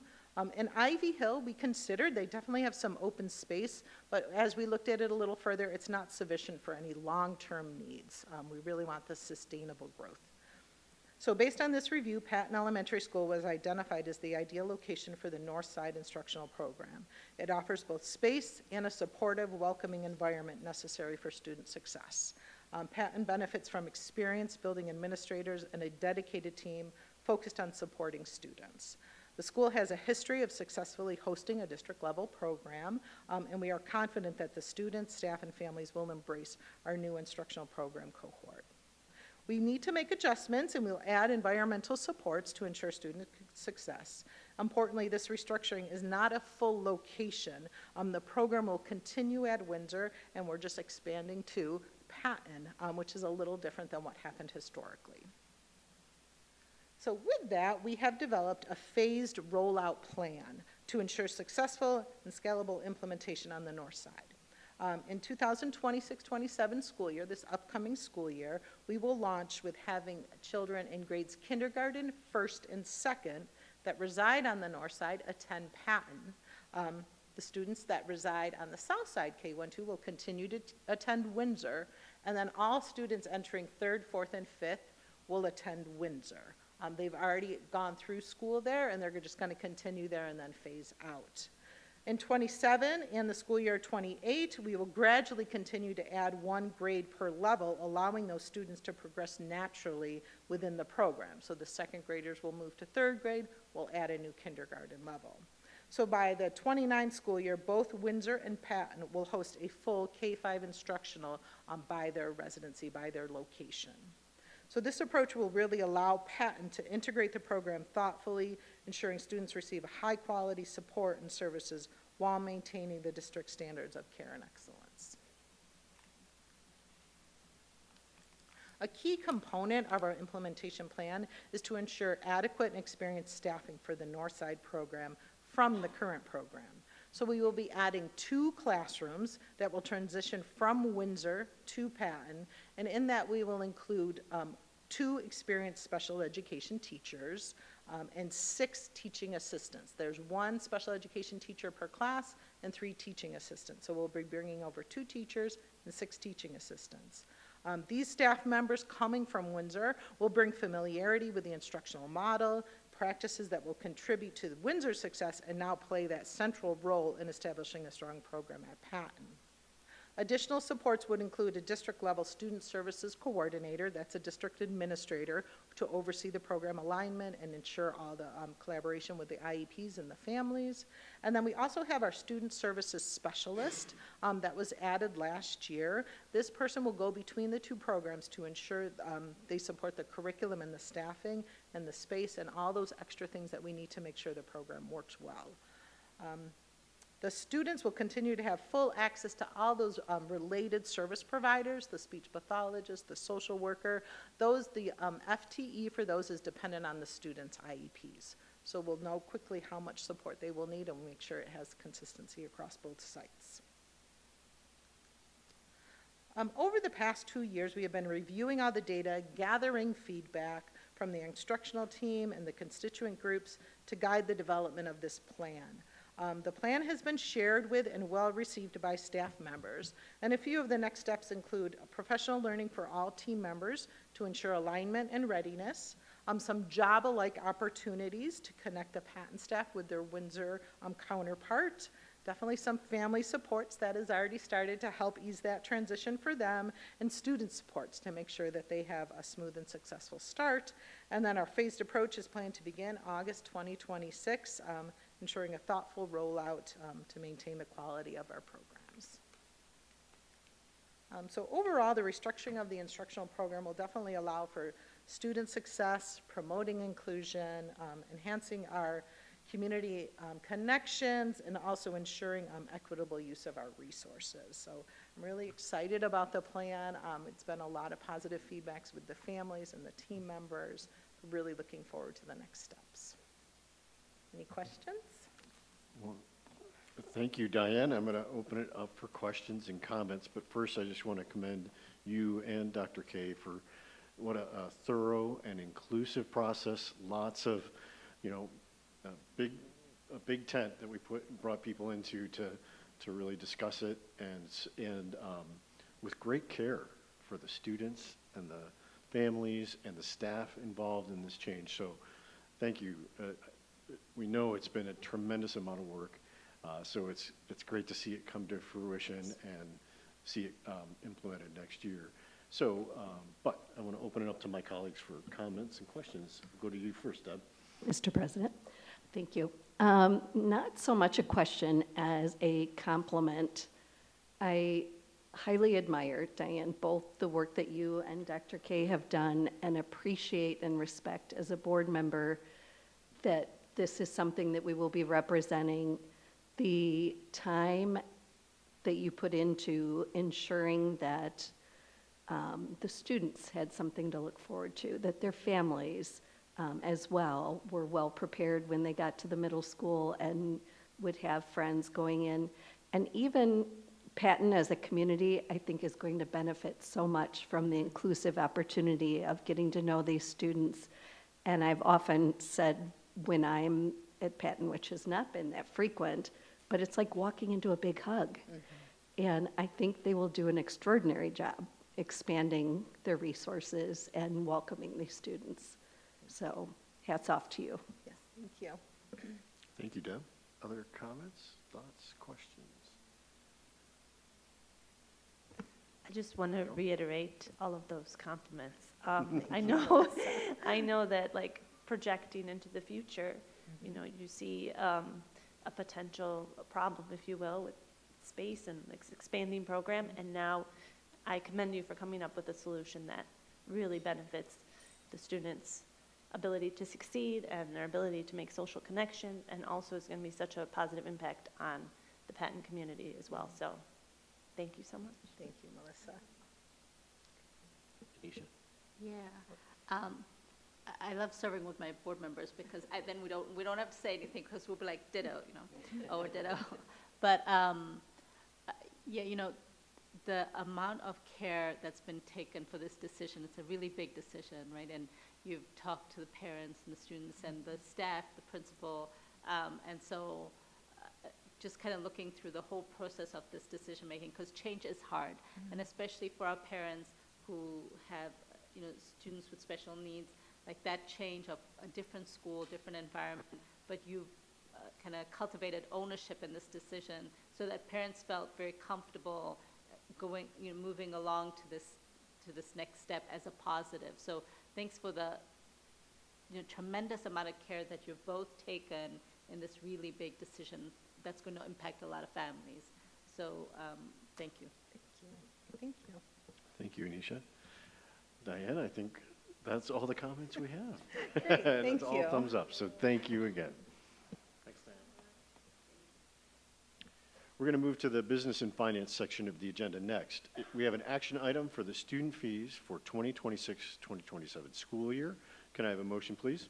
Mr. President, Yes, Kevin. I recommend that the Board of Education approve the student fees for the 2026-2027 school year as presented. Thank you, Kevin. A second, please. Second. Thank you, Anisha. And Stacy, I'll turn it over to you. We're not recommending at this point any significant changes in student fees for next year as compared to this year. I would just, excuse me, highlight in terms of transportation, we are ending a 2-year contract extension with Cook, Illinois. I believe, as the board is aware, Cook has been bought out by First Student. So while I have reached out and requested a proposal for an extension of the current contract, I anticipate I won't get that until end of March, early April. However, with the anticipation of getting things set up for registration, I am recommending, as we always do, that we increase the paid rider fee by whatever our increases in the bus contract. Again, that is just for the paid riders that if we have a route in the area and we have space on the bus, they would have the option of paying to take the bus. The other changes are just in terms of the additional fees for items that we purchase in bulk and then sell to the students, such as gym uniforms. As always, we have estimates for our pricing for next year, so we're recommending the fees simply to cover those costs. And then just another note, the Children's Circle tuition, we are increasing the fee for next year fairly significantly as compared to what we've done in the past. And that increase is based on a couple things. First, that we made an adjustment in the TA's salary that took effect for this school year. However, the tuition for Children's Circle was set last spring prior to that adjustment. So it's really 2 years worth of those salary adjustments that's built into this increase, as well as just the breakdown of it being over 9 months versus 10 months. But that information has already been communicated out to families in terms of that fee. Other than that, we're not recommending any changes to any of the other fees. Okay, thank you, Stacy. Any questions from the board? Okay, seeing none, Lana, if you could please call the vote. Scapalato, Yes. Michael, Yes. Bookberger, Yes. Tranter, Yes. Jogi. Yes. Thank you, Lana. The motion carries 5-0. And so that brings us to the facilities management section of our agenda. Tonight's, we have an information item on the Rand School building. So welcome, Ryan, and turn it over to you. Thank you. Good evening. We're going to be talking tonight about the Rand School facility, which we currently lease out to Fudabakai School. They've been a tenant there since approximately 1999, so they've been at the school for a long term, but want to give you some higher level information on what we're recommending moving forward and what the next steps are for this facility and the assessment and the decisions that we'll need to start making down the road for the Rand School. As the board is familiar with the school, the building aging condition is starting to get to a point, and long-term capital needs are starting to extend and be an issue that the current lease we don't believe would support a long-term renewal of the current lease. Doesn't mean that we wouldn't entertain a new lease with them in different terms, but if we do have to look at it financially for the district, that it would make sense for us, that we're not losing money on the deal or spending more money than we are actually getting in from the lease. So based on our current assessment, we believe that a renewal is not in the best interest of the district, that a complete renegotiation of a new lease could be possible, but we would be also open to other ideas and other topics of discussion for the facility as well. As I said, the aging condition are starting to become a problem for the facility. Financial stability and sustainability, just based on the amount of capital improvements, the long-term needs of the facility, and the amount of rent that we are currently taking in, does not currently appear viable. We do not see currently a viable school solution for that facility for us, for school. Like, we do not see at any time in the future that we would renovate that facility and turn it back into use for something for District 25. Again, just kind of the orientation, the pods, and the facility layout. Again, it just does not seem like it would make sense for anything. So at that point, it would either be reused for something else for the district, for operations or some other storage or things like that, or again, selective demolition or things like that if we would not renew or enter a different lease with the current tenant. And then again, like I was saying, the future flexibility of that as well. We can look at getting into a new lease, but we can also look at things that the district may need or could use it for as well. We can, start bouncing around ideas. Would the gym still stay as a community space or things like that if the lease isn't extended or a new lease put into place? So again, primarily at this point, we're just saying we don't want to work with the current lease and negotiate on those terms. We kind of need to open it up and look at it bigger picture of the numbers in that, because typically we would start with the current lease and adjust numbers a little bit here and there just based on inflation, but we think this facility needs a bigger influx of capital or annual rental to maintain it.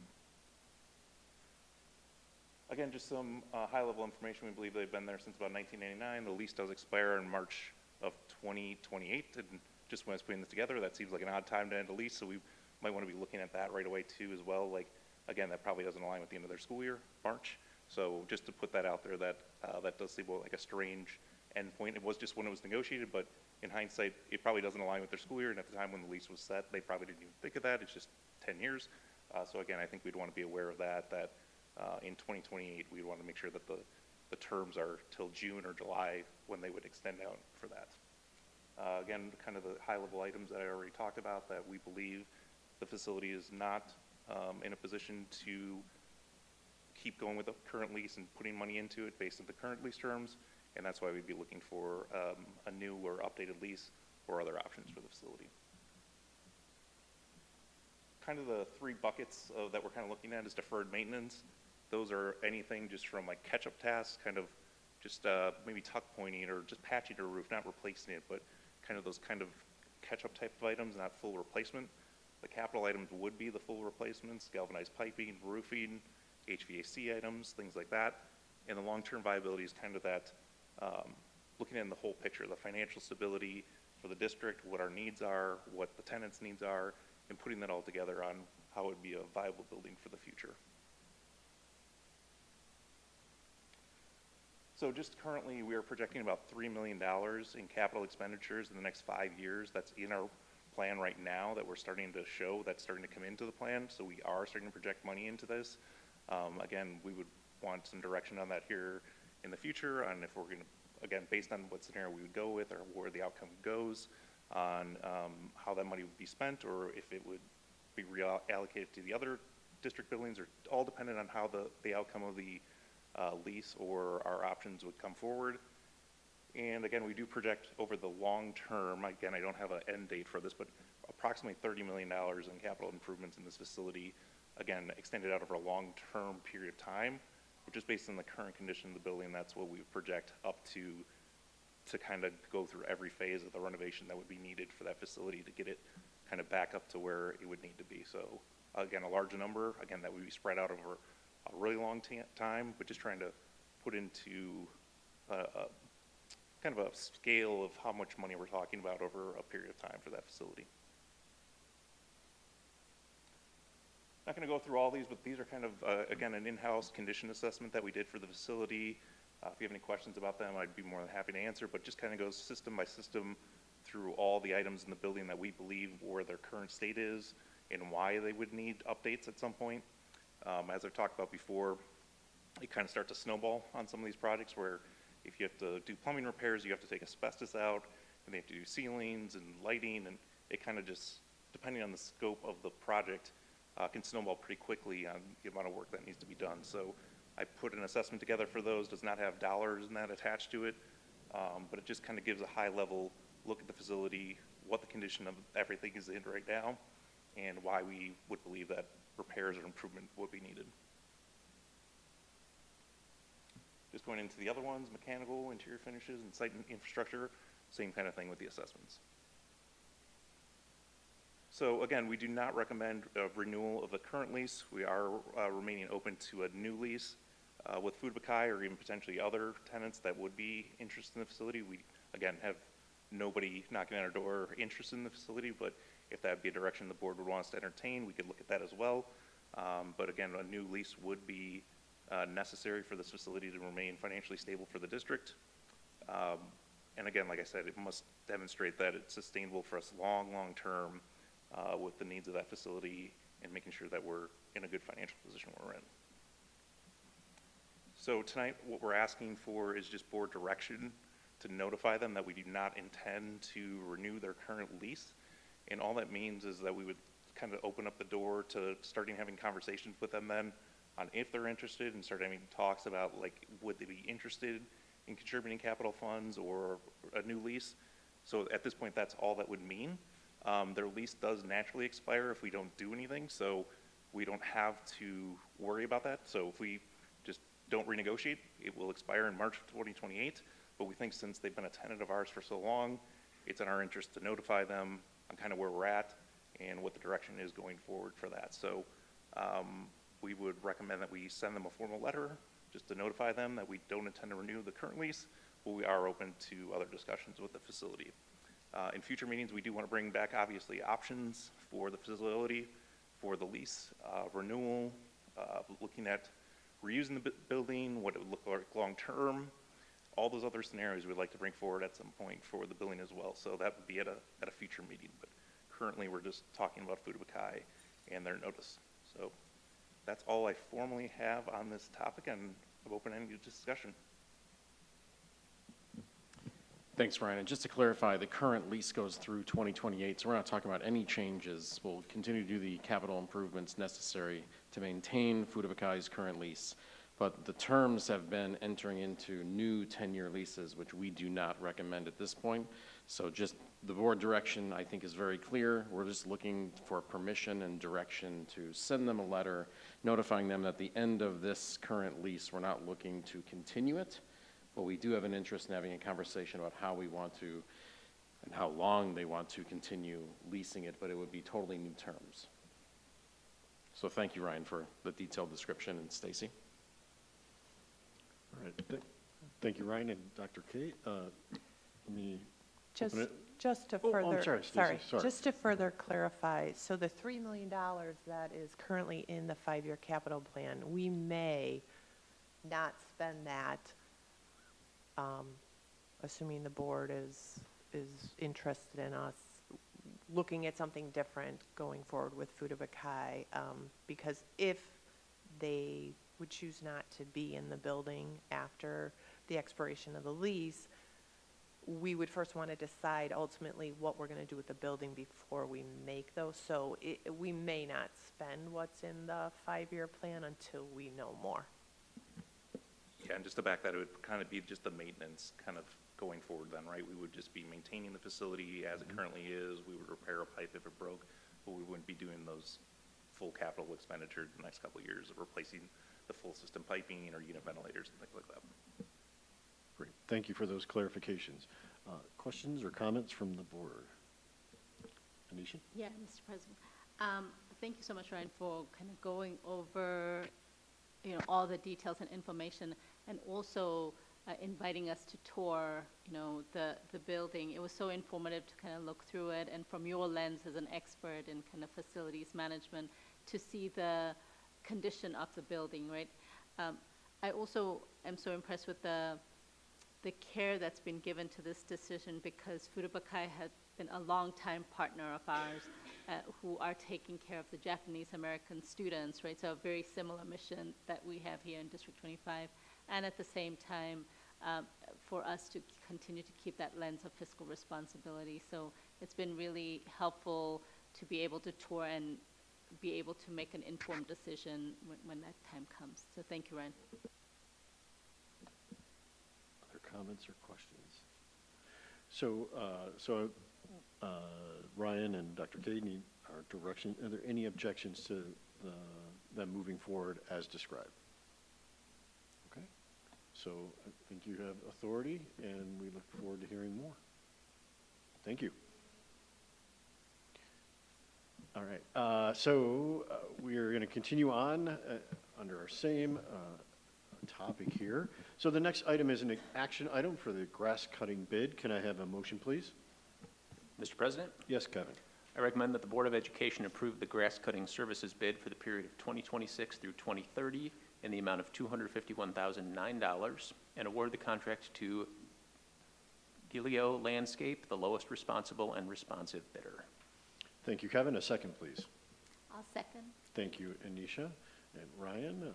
Yeah, our grass cutting contract expired last summer at the end of the season last year. We did have Gilio already on board. They've been with us, I believe, since 2016, and they performed very well. So we're happy to have 7 respondents and numbers that come back, that many. So we're looking to award them for the 5-year term. Just to point out that this is for grass cutting and general maintenance. We do put a unit price in the contract for shrub trimming. So the reason we don't award that in the contract is at times if it gets drier out and there's not cutting, then they flip over to shrub trimming, so it's kind of a free trade-off. So that's, we kind of just need to look at that, and we assign unit pricing to the shrub trimming. So that's the only thing that's outside of the award, but it's usually minimal, and sometimes it's even covered because they're not cutting grass. So we're looking to award them for the term of 26 through 30. Okay, thank you, Ryan. Questions from the board? All right, Lana, if you could please call the vote. Michael? Yes. Buchberger? Yes. Tranter? Yes. Jogi? Yes. Scapalato? Yes. All right, thank you, Lana. The motion carries 5-0. And we have another action item, actually several, action items for the award of summer capital projects. We'll go step by step through these motions. So can I have a motion for the first action item, please? Mr. President? Yes, Kevin. I recommend that the Board of Education award BP1 General Trades in the amount of $1,717,500 to D. Kersey, and further to immediately assign the awarded contractor agreements to Nicholas & Associates Incorporated as construction manager, and further to reject alternates number 1 through number 4 and accept alternates number 5 through number 7. Thank you, Kevin. A second, please. Second. Thank you, Anisha. And now can I have a motion for the second action item? Mr. President? Yes, Kevin. I recommend that the Board of Education award BP2 HVAC in the amount of $1,013,000 to F.E. Moran, and further to immediately assign the awarded contractor agreements to Nicholas & Associates Incorporated as construction manager, and further to reject alternates number 1 through number 4 and accept alternates number 5 through number 7. Thank you, Kevin. A second, please. A second. Thank you, Anisha. And finally, can I have a motion for the third action item? Mr. President, Yes, Kevin. I recommend that the Board of Education award BP3 Electrical in the amount of $2,001,000 to Prospect Electric, and further to immediately assign the awarded contractor agreements to Nicholas and Associates Incorporated as construction manager, and further to reject alternates number 1 through number 4 and accept alternates number 5 through number 7. Thank you, Kevin. And a second, please. A second. Thank you, Anisha. And so, Ryan, could you take us through the details? Yeah, the primary scope of this summer is the capital projects as we presented, the Thomas Middle School first floor, ceilings and lighting, along with emergency exit signs and lighting on the first floor.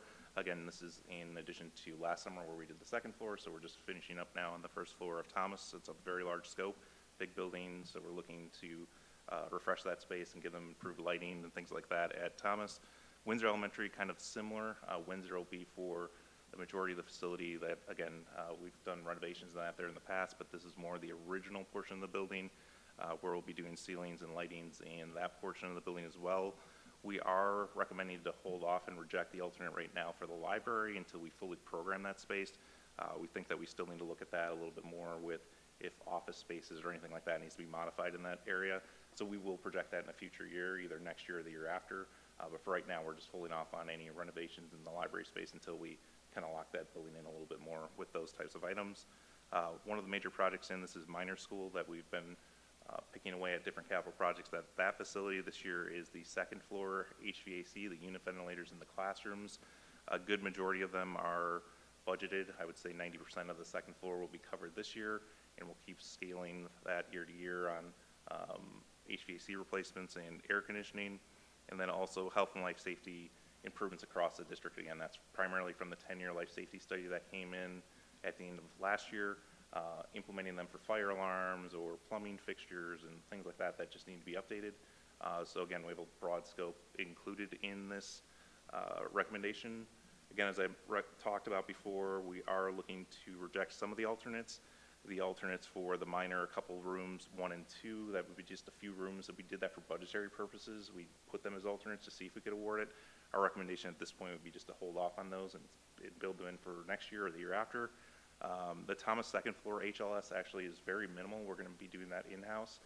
The Thomas second floor HLS was just some exit signs and emergency lights that need to be replaced on the second floor that we included in the bids, but we looked at the scope further and we're going to reject that and just work on that in-house.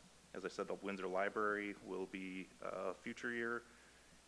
The alternate 5 and 6 are primarily driven by relayout of the food service areas at Thomas and South, kind of driven by Sandy and the food service department. But there are some infrastructure, some electrical, some plumbing modifications that need to be made for the equipment that's coming in, and we're also going to be refreshing the space a little bit.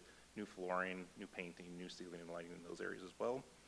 And then we are recommending to accept the Windsor All Work, because again, we just had that as a budgetary item as a separate, just to make sure that we could work within our budget, and the Windsor All Work is the ceilings and lighting scope that we've already been talking about. So we've worked with all these contractors before. We are very satisfied with the work they've done before, so we're recommending them as presented and to get the capital projects going. Great. Thank you, Ryan. Any questions from the board? All right, seeing none, Lana, if you could please call the vote. So I'm doing 3 separate, correct? Thank you. Thank you. So, yes. Okay, just wanted to double check. Yes, please. So this is for number 1, Buchberger, Yes. Tranter, Yes. Jogi, Yes. Scapalato, Yes. Michael. Yes. Okay, and this is for 2, Tranter, Yes. Jogi, Yes. Scapalato, Yes. Michael, Yes. Buchberger. Yes. And then finally for 3, Tranter again, Yes. Jogi, Scapalato, Yes. Michael, Yes. Buchberger. Yes. Thank you, Lana, for keeping us on track. All 3 motions carry 5-0. And thank you, Ryan, for being here this evening. Thanks, Ryan. All right, we are now at the personnel and planning section of our agenda tonight, and we have an information item for an update on the ML programming. We welcome Shab to the board table. Welcome. And when you're ready, we look forward to your presentation.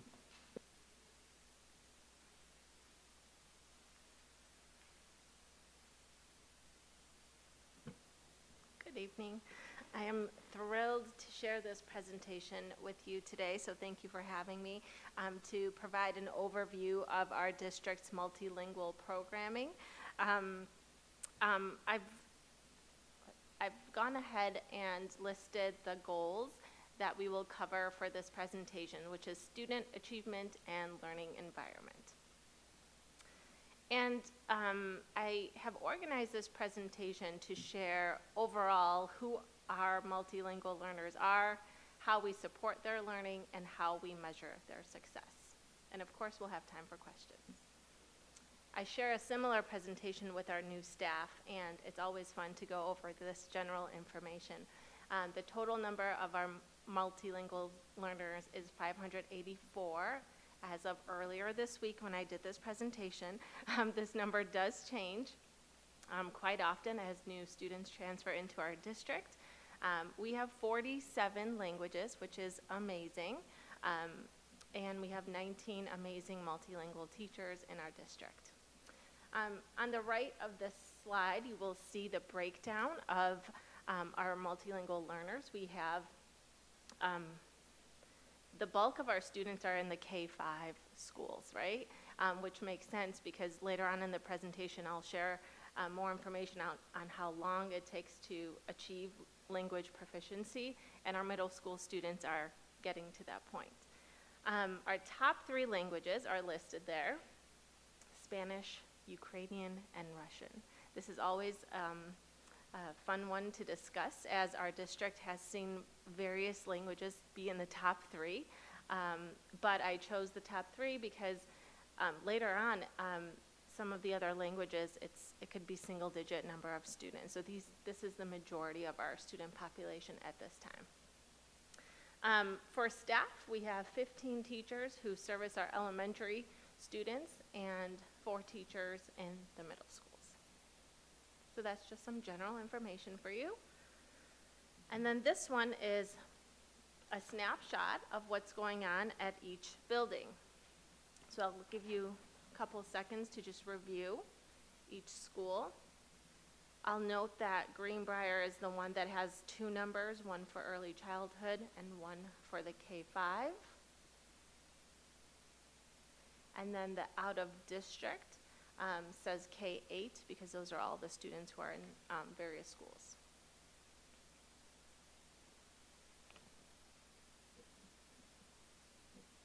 Okay, let's talk about who our multilingual learners are. First and foremost, the identification of our multilingual learners is based on state standards and protocols and procedures. So I'm going to outline all the steps that we take starting from the moment that families enter one of our schools. And it all starts with the registration process. Every single student and family in the state of Illinois has a home language survey. If you're remembering your registration process, you had to fill out this form as well. And this form in the state of Illinois requires that we have 2 questions. We can ask other questions for background purposes, but the 2 questions are, does your child speak another language? And then the second question is there another language spoken in the home? You can see how there could be differences. So if a family answers yes to either of those questions, that prompts us to screen the student. So step 2 is the English language screening. So there are various screeners that are available for the different grade levels. So for early childhood, it's called the pre-IPT. It's an oral proficiency test only because they're in early childhood age. And then you will see that for kindergarten through the start of 1st grade, it's called the WIDA kindergarten. Also, we only do the listening and speaking for oral proficiency. And then later on for the other grades, it tests all 4 domains. So listening, speaking, reading, and writing for grades 2 to 8.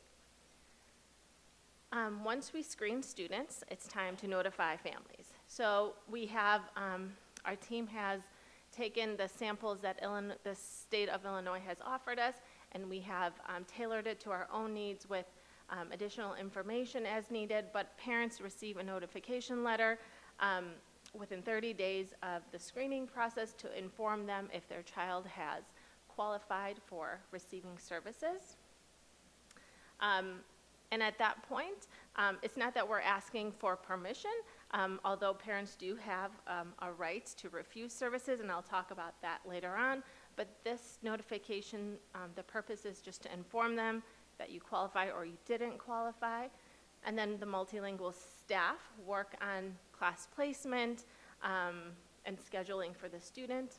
And then, of course, services begin. What that looks like is through a couple different programs: Transitional Program of Instruction, which I will call TPI throughout this presentation, and Transitional Bilingual Education, TBE, and then the parent refusal that I mentioned. So, in the presentation that I do for our new staff in District 25, I have a similar slide which says the types of multilingual learners. I often say multilingual learners is an umbrella term. And for the new staff training, I actually have a graphic organizer of an umbrella, and we fill it out, and they do drawings, and they do the definition of each type of multilingual learners. But for this presentation, I didn't pass out any umbrella graphic organizer, so I'll just go ahead and list the different types. First and foremost, our multilingual learners could be sequential or simultaneous. Just thinking of those words and their definition, a sequential multilingual learner is a student who is raised in one country with one language and then moves to the U.S. and begins learning English. We have those students. I was one of them. And then we have simultaneous MLs, which are students that were raised here in the U.S. Many were born here in the U.S., and they are growing up, learning, and growing in two languages simultaneously. There are so many others. So I've just listed some of them. There's no quiz after this, but I will briefly describe those different types of multilingual learners, because I'll use the terms throughout the presentation. So we have newcomers. You've probably heard of the term newcomers. These are often students who are coming to us from another country and are level 1 students. The state of Illinois refers to them within their first 3 years in the country. SLIFE and SIPE are newer terms. They are students with limited or interrupted formal education. Many of our Ukrainian students, Russian students who were on their way, on their journey to the U.S. may have missed a considerable amount of time, so that would be limited or interrupted. SIPE is students with interrupted programming of education, so that could be a student who, let's say, was in a dual language program for a few years and transfers to another district where dual language does not exist, or vice versa. Long-term multilingual learner is a student, by definition in Illinois, 7 or more years. So these students are in our middle schools currently or in high school. Dually identified students are students who have been identified as a multilingual learner but also have special education needs. Parent refusals are students who do qualify but the parents have refused services. Monitored informer could be the same group of students, but they're slightly different. In the state of Illinois, we are required to monitor multilingual learners for 2 years after they have exited our program, and former ML could just mean they were once in the program. It could be many years afterwards. Sometimes data is collected on those former multilingual students as well. So now you know all the terms, all the different types of multilingual learners we have. So I wanted to share the 2 different programs in the state of Illinois. There are a lot of different terms that are bounced around when it comes to supporting multilingual learners, but really there are 2 different types of programming. So the transitional program of instruction that I mentioned earlier is if a district has fewer than 20 students in a particular language group. Services here can be provided through pullout. For example, students are in a classroom with a gen ed teacher, but they are pulled out for services, or the multilingual teacher pushes into a classroom. Perhaps there's a cluster of multilingual learners in the classroom. We determine the level of services based on the proficiency level of the students, and instruction is in English. Examples of these programming are, if you've heard, ML resource teachers, sheltered English immersion programs. And then to the right, you will see that the other type of program is transitional bilingual education. This is when a school district or a school has hit 20 or more students of the same language in a school. At that point, we are required to provide native language support. In the state of Illinois, the district determines who the full-time students are. There's a whole chart to determine what students are full-time and if they are part-time. And we determine the level of service for the full-time bilingual students versus the part-time. The goal here is that we are providing native language instruction, that component is required. Examples of this type of support would be bilingual resource, which means the teacher is a bilingual certified teacher, bilingual self-contained, which means the classroom contains all bilingual students of the same language, and then dual language. So let's review how we support multilingual learners in District 25. So the previous slide that I shared was the general information from the state of Illinois, and now I want to share how we provide services in District 25. So the Transitional Program of Instruction, TPI, exists in all of our schools. All of our schools have students who have been screened and identified as multilingual learners, which means we have multilingual staff at all of our schools. Ivy Hill supports most of their K-2 ML students through like a sheltered English immersion model, which means the teachers in the classrooms are certified and have their ESL endorsement, and they are immersed with other gen ed students. ML students are often clustered during class placement. So in the spring, when it's time for staff to place students for the following school year, the ML staff are an important part of that process because they get to give their input of which students would benefit being together because the ML teacher plans to support them in the classroom or pull them out. We review these caseloads annually, and usually it happens around this time of the school year. And then transitional bilingual education currently exists in 2 of our elementary schools. Just as a reminder, this program is required when a school hits 20 or more. The state of Illinois is reviewing that number, but currently it is still 20. We have 30 Spanish speakers at Ivy Hill and 25 at Windsor. Spanish support is provided through bilingual resource instruction. So earlier in the slide, I listed all the different types: bilingual resource, sheltered bilingual, or dual language. The thing is that the 30 and the 25 is not in one grade level, right? We have K-5 schools. So our districts, even the 2 schools that have the most Spanish-speaking students, do not have enough students in one grade to put them in a classroom. So I wanted to point that out. And we have staff at both of those schools who are bilingual Spanish certified teachers. And again, we review this annually as well. I wanted to share this slide with the top statement that says ML services are a part of Tier 1 instruction. It's important for everyone to recognize that it's not, like Tier 2 or Tier 3 support. They are bilingual students, they're multilingual learners, they are learning all the same content as our grade level peers. So they participate in all the core content.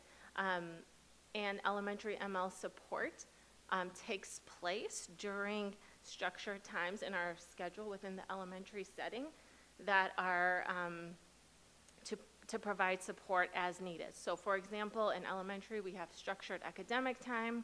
There are independent portions of literacy instruction or writing instruction where they can be pulled. Of course, this is all in collaboration with classroom teachers. In the middle school, it's a little different, as our ML support takes place during the ELA block, and students still go to all of their other core content classes.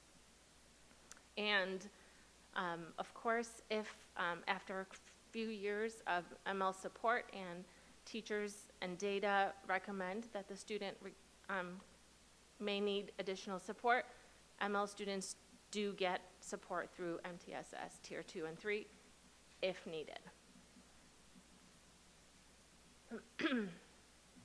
So you may have heard of WIDA. A fun fact about WIDA is that it started with 3 states. It was Wisconsin, Delaware, and Arkansas.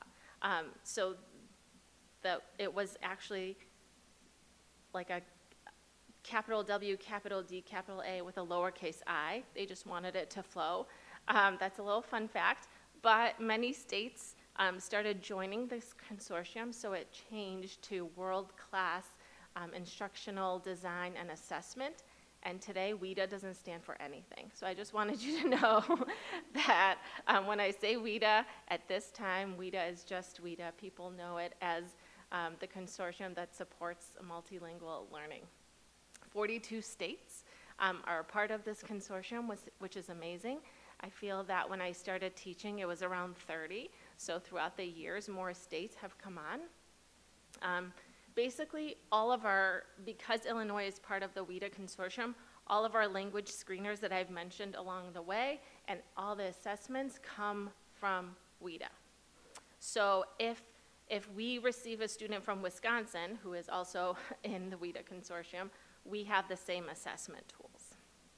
Often, if we ever receive students from a not WIDA state, we have to do our own screening procedures, but it's rare. And WIDA also provides all of our standards, all of our framework for teaching and instruction and assessment, which I'll share a little bit here with you as an overview. And ML teachers are also required to do training for both the screener and administering the annual assessment. And we do it all through a secure portal. This is just an overview of the standards. It's a little bit hard to see, but standard 1 is the overarching standard. It means that students are attaining social and academic language proficiency. The following standards are, the wording is the same. As you see, the bold is just the core content areas that students will achieve academic vocabulary of language arts, mathematics, science, and social studies. So how do we teach English? Sometimes it's a myth that when I used to tell people that I was a multilingual teacher, they would say, do you speak all their languages? No, we don't speak all of their languages. It's great if we do have a shared language with a student, but it comes through all of these modes of communication. So I love this visual because it shows you that in language development, we have interpretive and expressive language that work together. And if you think about your own children when they started learning how to speak or read, there's an order to how this flows, right? So within the first couple years of a child's life, they're just taking in language, they're listening. And that's very similar to what our newcomers do. They are listening. After a couple of years, they start saying their own words, right? Because they've heard it. So after listening comes speaking, and after a few years, they put all of that knowledge into reading. So then they begin to read, as our kids do in kindergarten. So think about it, 5 years of language has occurred. language development has occurred, and eventually all of that together turns into writing. So writing is the last domain that comes together for our multilingual learners as well. So that was just background information on language development, and in District 25, how we measure success, we want to keep language proficiency as a forefront. So of course they're learning all the same content areas as all of our other students, but we want to make sure that language proficiency is occurring. So each year, we receive students, new students to our district who have indicated another language, as I mentioned, on the home language survey, or we have transfer students from other districts, and we review their information, their files, and our current students each year take an annual assessment called the Access Test, which just wrapped up, and all of that is to say that we receive new students all the time, whether it's new to our district or our current students achieving proficiency, and the ML staff use this information for student groups and instructional planning and collaborating with gen ed teachers. The student data is reviewed at the same time. This is important to say that we have high standards for our multilingual learners, and when schools look at data of gen ed population, we also look at the ML staff, ML students as well, and we monitor it. And instructional decisions are made with ML staff always at those meetings. So we don't want ML students discussed without the ML teacher's perspective. So we're always comparing them to their own peers. And I've been using the term proficiency level, and this is just a good visual to indicate all of our multilingual learner levels, starting from entering all the way to reaching. These are also from WIDA. In the state of Illinois, when a student is proficient and exits the program and no longer needs our support, it's a level 4.8. So if you look at that first chart of description of proficiency levels, it would be between the expanding and bridging levels. And to the right, you see an example of how information is communicated to parents. So a parent, after the annual assessment, receives a score report that shows how their child is performing in each of the language domains. And then the very bottom score, the overall, is the one that indicates continuation in the program. So when I said 4.8, that's the one we're looking at. Reading and writing is weighted more than listening and speaking, but that makes sense because social language is developed first.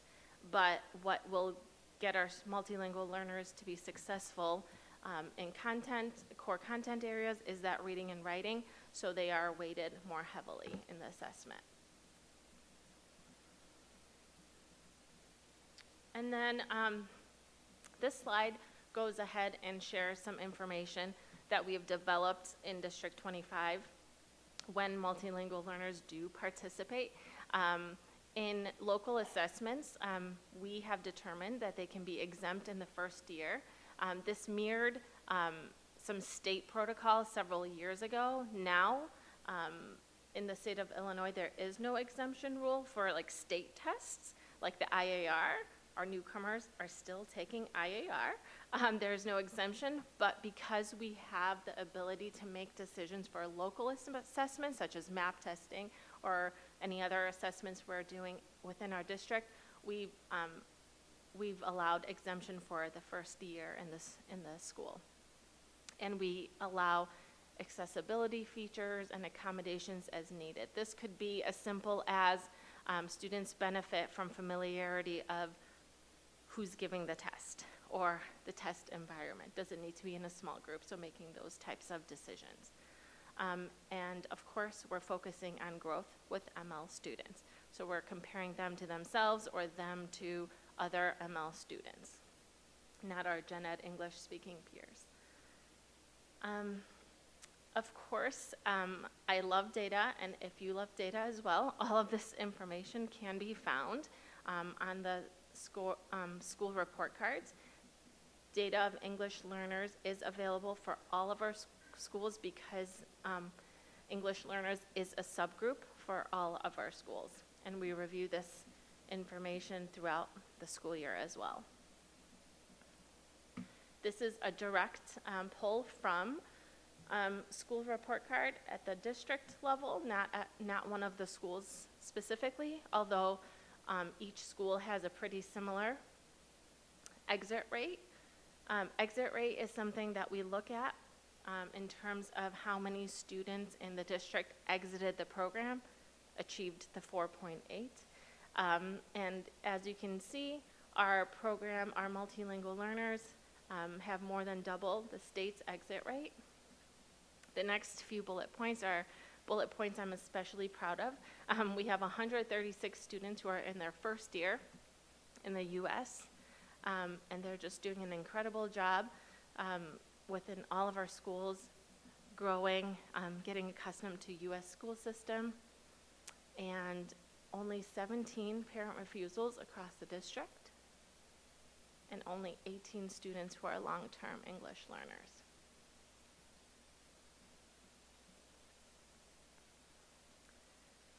And of course, before I go to questions, I want to point out that all of these bullet points I chose to highlight is because of the incredible work that our ML teachers are doing at the building.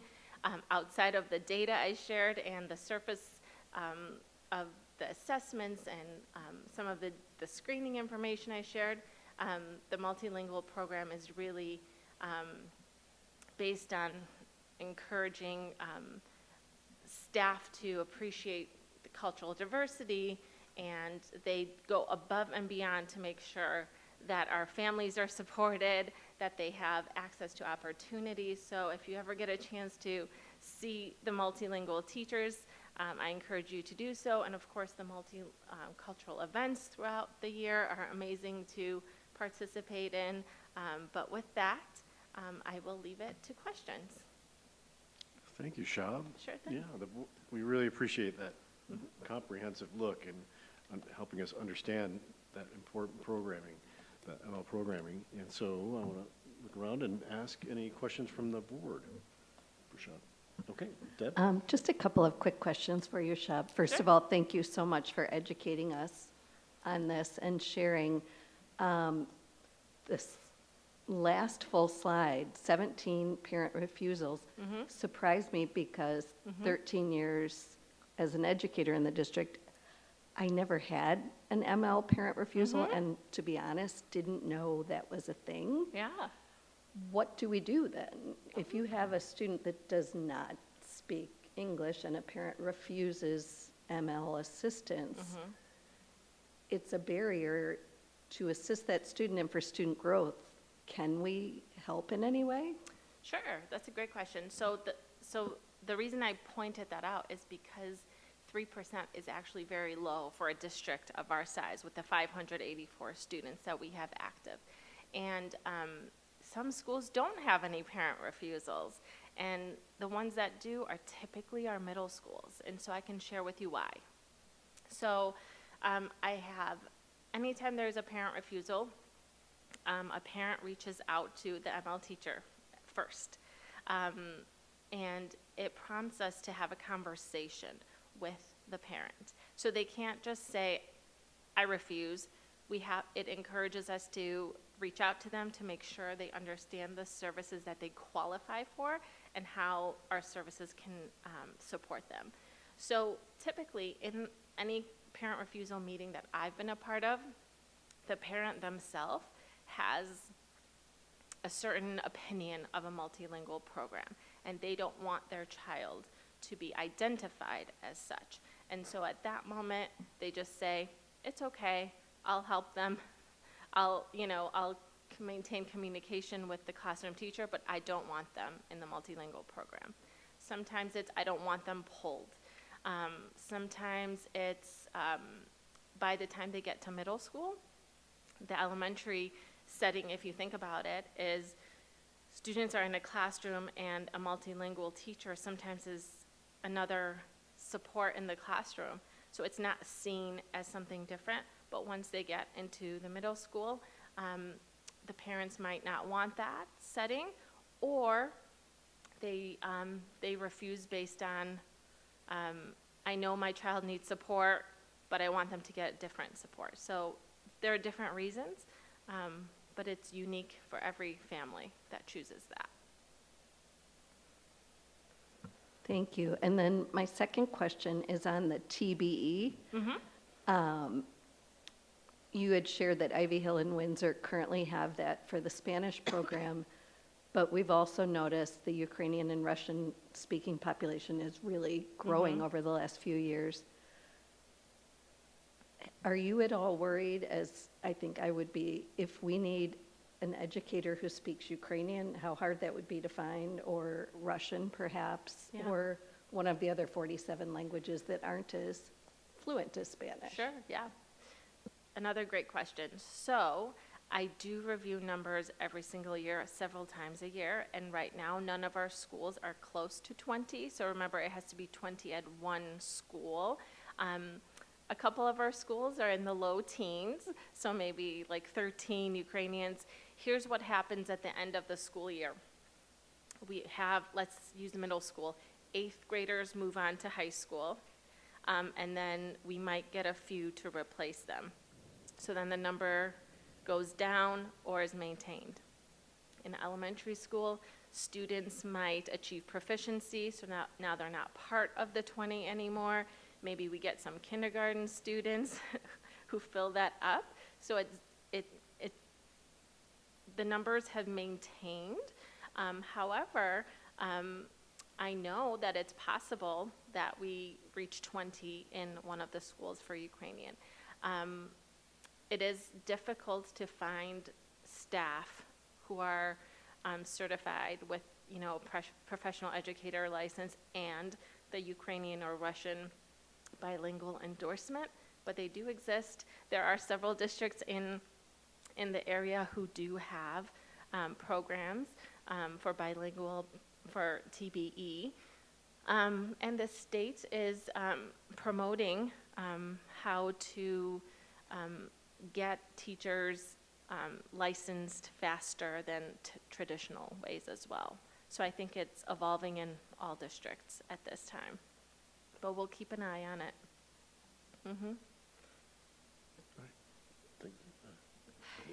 Yeah, Mr. President.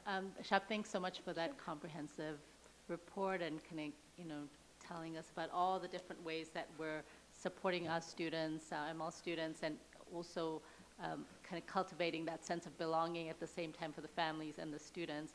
In the time that I've been here, right, the number of languages has grown, right, even in the last 8 years. So 47 languages. We should be so proud that our district has that amount of cultural kind of uniqueness and diversity.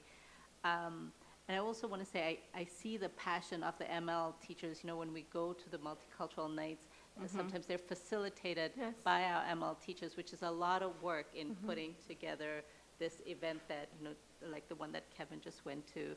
So just like our music educators are so passionate about music, we have our ML teachers who are so passionate. So it's so great that you're able to kind of oversee and encourage that, especially with the worldview that you come in with that empathy of being a student, an ML student yourself. So thanks for leading in that area. And I've always wondered about WIDA, so because I follow their work and see all the educators. I know educators in other districts, so now I know now you that know. WIDA doesn't stand for anything. It doesn't stand for anything, but it used to. Yeah.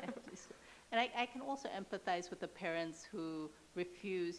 That was a really good question by Deb as far as the 17 program refusals. And sometimes like you said, there's many different reasons, but when continuing to cultivate that schools are a safe space, and because for some of our parents, when they're coming here, school is a foreign space. It's not a community space for them because it's different from the country they may be coming from. So all the work that we continue to do as a board, as a community, as educators, to cultivate that sense of belonging, hopefully we'll see those numbers come down where they see schools as a place that they can trust as far as not having that stigma of, oh, this is, my child's getting pulled out. So thanks for making us aware of all that, and for us as a board to continue to support this work and our communities that are coming in as newcomers. Thank you.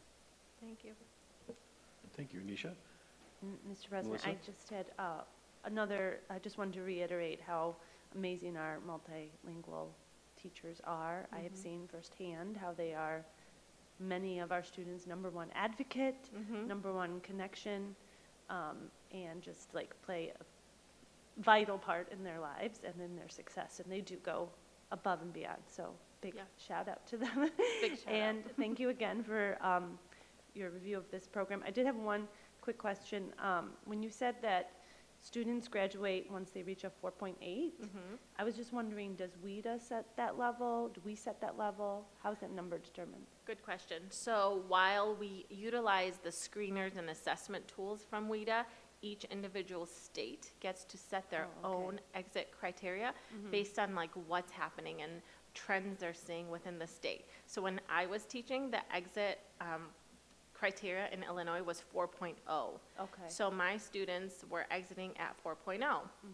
What was happening across the state of Illinois is that students would transition into gen ed settings without any multilingual support, and then they would struggle. Right. So then the state increased it to 5.0. Okay. And so then it was, oh no, now it's taking a really long time. Students that we really think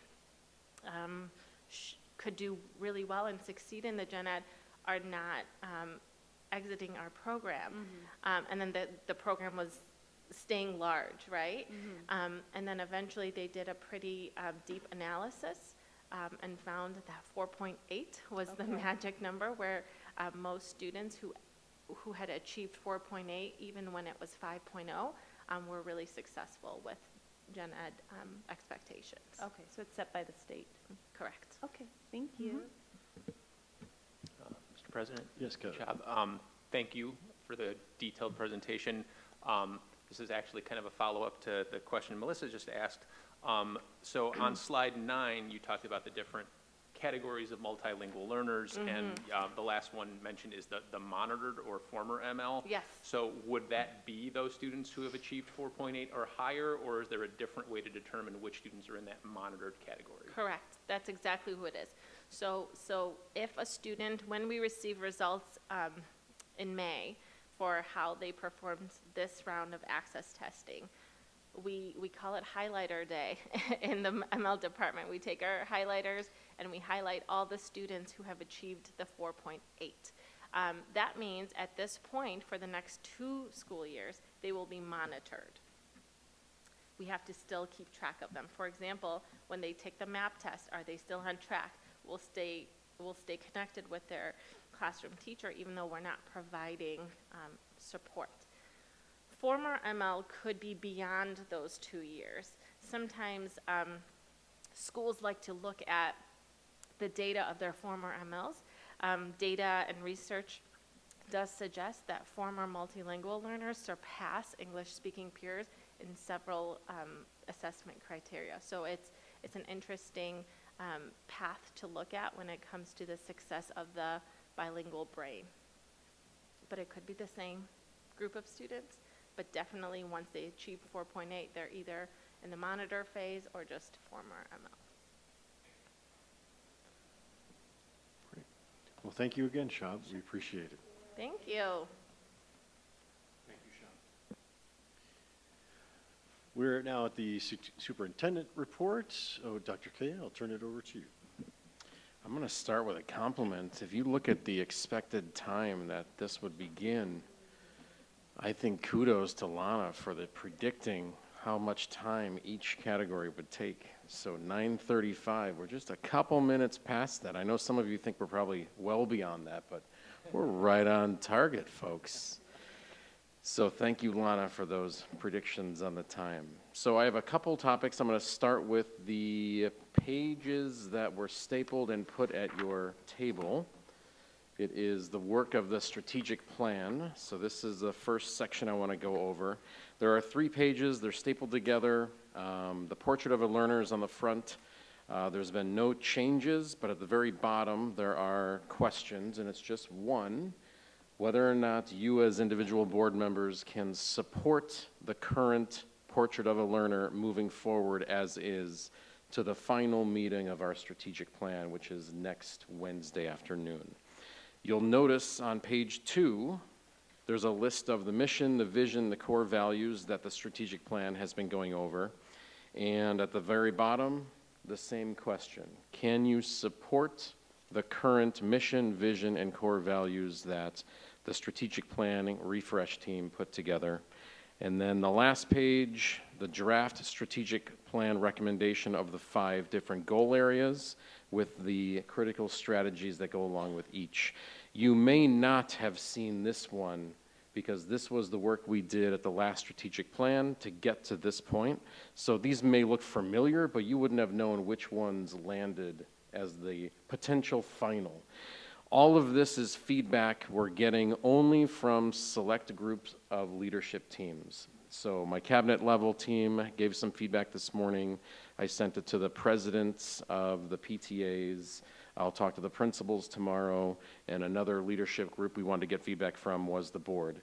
As you guys know, we already have 5 board members participating on the strategic plan committee, so a lot of this work should look familiar to you. And I'm not going to ask you to answer them now, but this is your document that I'd like you to identify yes or no, and then eventually I'll be asking you for your thoughts before next Wednesday. Any questions on the task at hand about whether you can support each page moving forward to the next strategic plan refresh committee meeting? If you wanted to email me, that would be fantastic individually. That'd be great. So you can hold on to this document and then just email me your page 1, yes or no, 2, yes or no, 3, yes or no. Any questions? No question, I have a comment. Ooh, go. No, I heard from some parents who had been participating in the strategic planning, and they called they've just so appreciated the way it all happened and their input being taken, and so just a really well-organized strategic planning, by you and Lana and our consultants as well. So thank you for doing that. So lots of appreciation. That's great, and I'm excited. We have one more opportunity for everyone to gather, and this document is what we will be focusing on with the team. And I think the next step would be just looking at, can the leadership groups that have seen this, can they support what's currently on there? So I think that will help our facilitator, Perry, move us in the next direction. All right, so I will catch up the other 2 board members who are not here. I will make sure they get their opportunity to weigh in on this as well. All right, that was letter A. That's it for superintendent updates. I'm going to go to letter B, the Freedom of Information Act.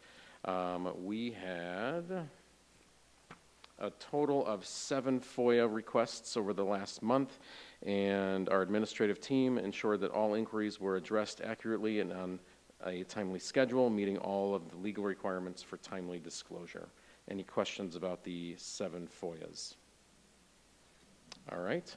And now we're going to go to letter C, and I believe you guys will weigh in on that one. That is the setting the date for the board organizational meeting.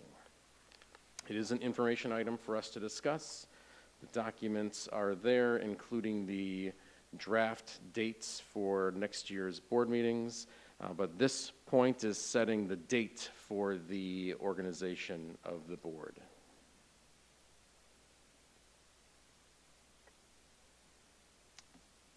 Any questions or comments on that?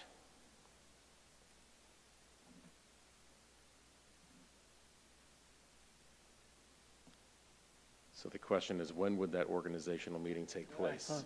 The assumption would be April. Yeah. So let's go. Yeah. Let's go with April. Just making sure Thanks. you agree. We're ready to do it in April. Yeah, I was wondering, because we traditionally do it in April. We do. So that sounds wonderful to me. So we'll stick with tradition. Yes. We'll be prepared to do it in April. Yeah. Great. Thank you. All right, and the last one is student voice, and I'm prepared to give you guys an update as to where we're at regarding the last time we spoke. You guys had identified priorities, and the priorities you guys identified that stood out in any type of solution or plan we have for adding student voice is student engagement, student perspective, student advocacy, cultivating student leadership, strengthening relationships between students and the district, fostering student belonging and ownership in the district, and building civic literacy. So what I want to look at is a two-phase process. One being adding a district superintendent student advisory council that would include students from 5th grade of every building and students from 6th, 7th, and 8th grade from both South and Thomas. So if we did 2 representatives from 5th grade from every elementary, that would give us 14 students. So we'd have to talk through what the process is for selection and that. And then I would look at the middle school should have, I believe, 2 representatives from 6th grade from both South and Thomas, 2 from 7th at South and Thomas, and I would do 2 8th grade South and Thomas as well. So that gives us a structure for collecting feedback from students from all of the buildings that doesn't yet get their voice here. So that's the second phase I would want us to consider and think about. Do we want to designate the 8th graders as the board representatives? They come and speak on behalf of that committee and any other topics they want to bring on behalf of students. Or do we have an interest in the representation at the board changing? So it could be 4 students, 2 from 2 different elementary schools, and so the consistency of the voice at the table would change. So that is kind of a line in the sand in how we want to move forward with that part. I feel like you support the idea of a district superintendent student advisory, so get representatives from every building. I wouldn't go below 5th grade at the elementary. And then at the middle school, I think we could build the future out with reps from 6th, 7th, and 8th grade. The question will be the timing of those meetings. We could do them 4 or 5 times a year. We can work on that timeline. But how does that voice get represented here at the table? So do we limit it to just 8th grade? So then as kids age up, they can see the potential of being here at the board table? Or do we change it so every board meeting there's a different set from that council that gets to come and speak? It's all open, it's all optional at this point. I'm just curious, with that option, where would you guys lean, or thoughts or questions on that?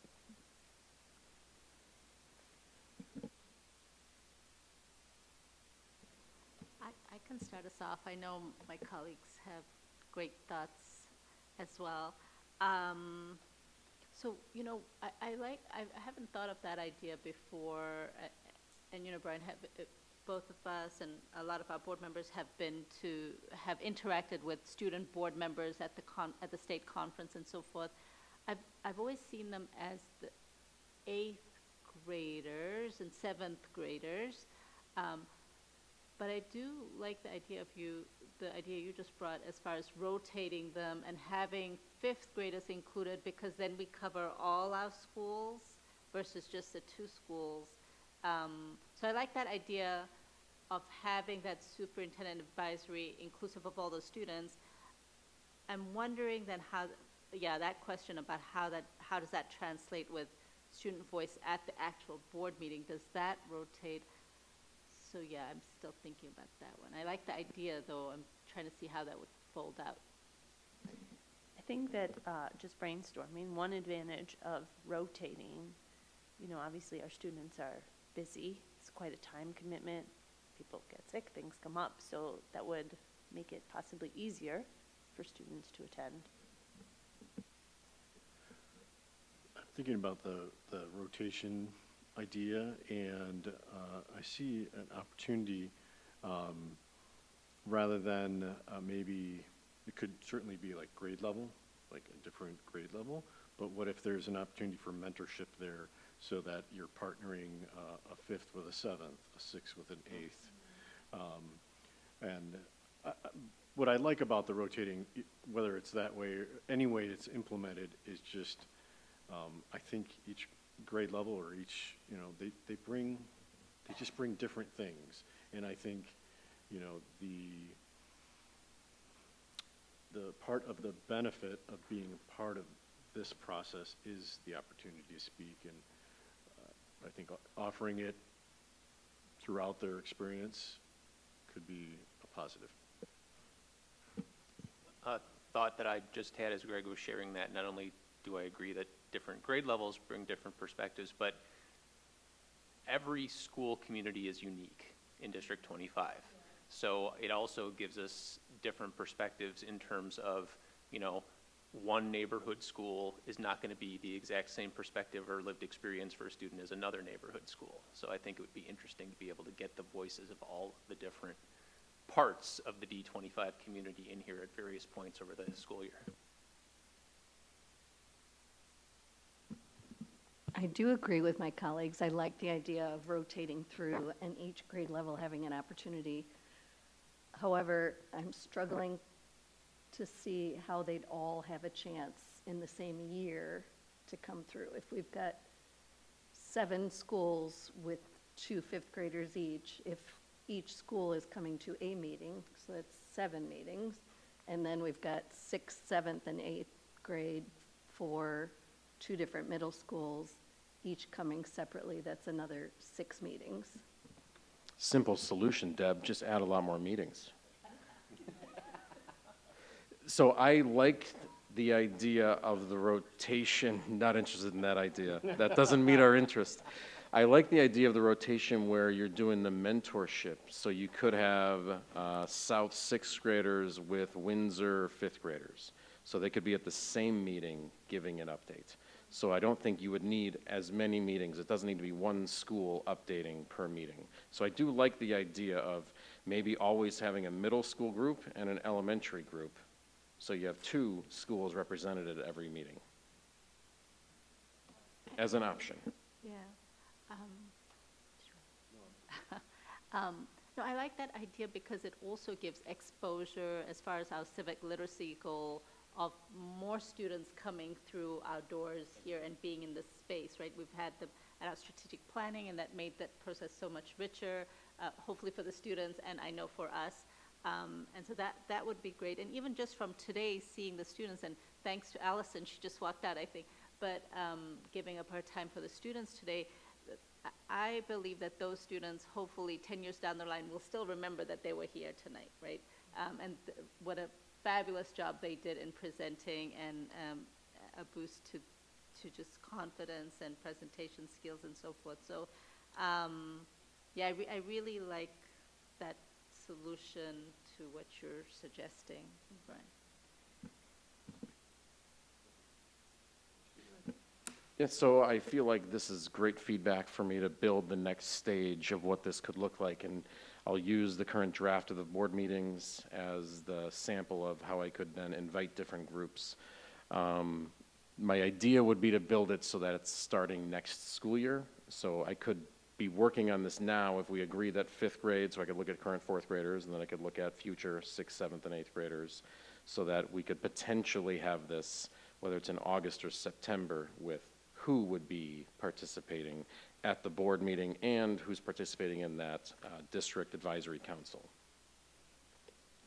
Can I ask if you have an idea of how those students would be selected at each building? Would it be by a building administrator, or are we talking about like a popularity contest where they're being voted on by their peers, which could be a little awkward? Or is it an election? No.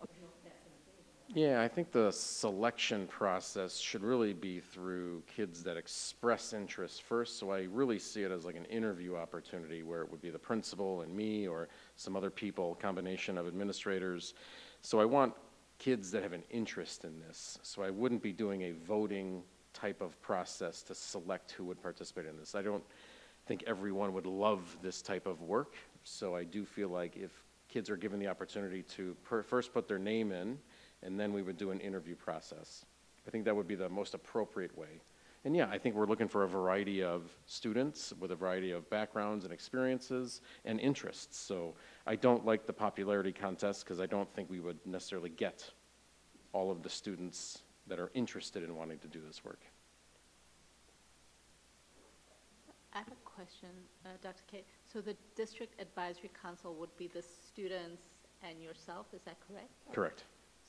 So I want to thank you because I know that this is an idea that we're all passionate about doing, and that you're taking extra time to cultivate leaders beyond everything else that you have on your plate. So thank you for your willingness to do this. And I also want to offer that on this district advisory council,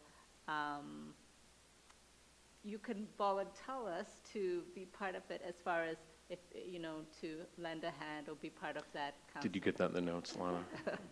Thank you. So, because I do know that our friends from different boards, I'm thinking about one, I believe Schaumburg 54, and we have to look at case studies of different boards, but they do have kind of a board member serving in that capacity, supporting the students and cultivating these leaders as well. So we have to look at what that looks like, but if you're willing to do it, we'll step up too. Yeah, I remember Kevin talking about the mentorship opportunity to help guide these up-and-coming advocates. Yeah. Great, so I'll come back next time with maybe a straw design of what that could look like in a timeline. Thank you. Excellent, thanks for your help on that. Thank you, Dr. K. All right, we're at the second community input section of the agenda, and Lana, no blue slips. So we are at future agenda items, and so are there any new topics from our board members that we need to consider for adding on a future agenda? Okay, seeing none, and we have no new topics, so the board will needs to return to closed session to continue working on the same topics announced earlier. The board cannot take any action during closed session, and we will not be taking any action when we return to open session afterwards. Can I have a motion to recess open session and return to closed for the reasons previously noted? Mr. President? Yes, Kevin. I recommend that we recess open session and return to closed session for the aforementioned topics. Thank you, Kevin. A second, please. I'll second. Thank you, Anisha. And Lana, could you please call the roll? Tranter, Yes. Jogi, Yes. Scapalato, Yes. Michael, Yes. Bugberger. Yes. Thank you, everyone. Thank you, Lana. Motion carries 5-0, and thank you, everyone that's been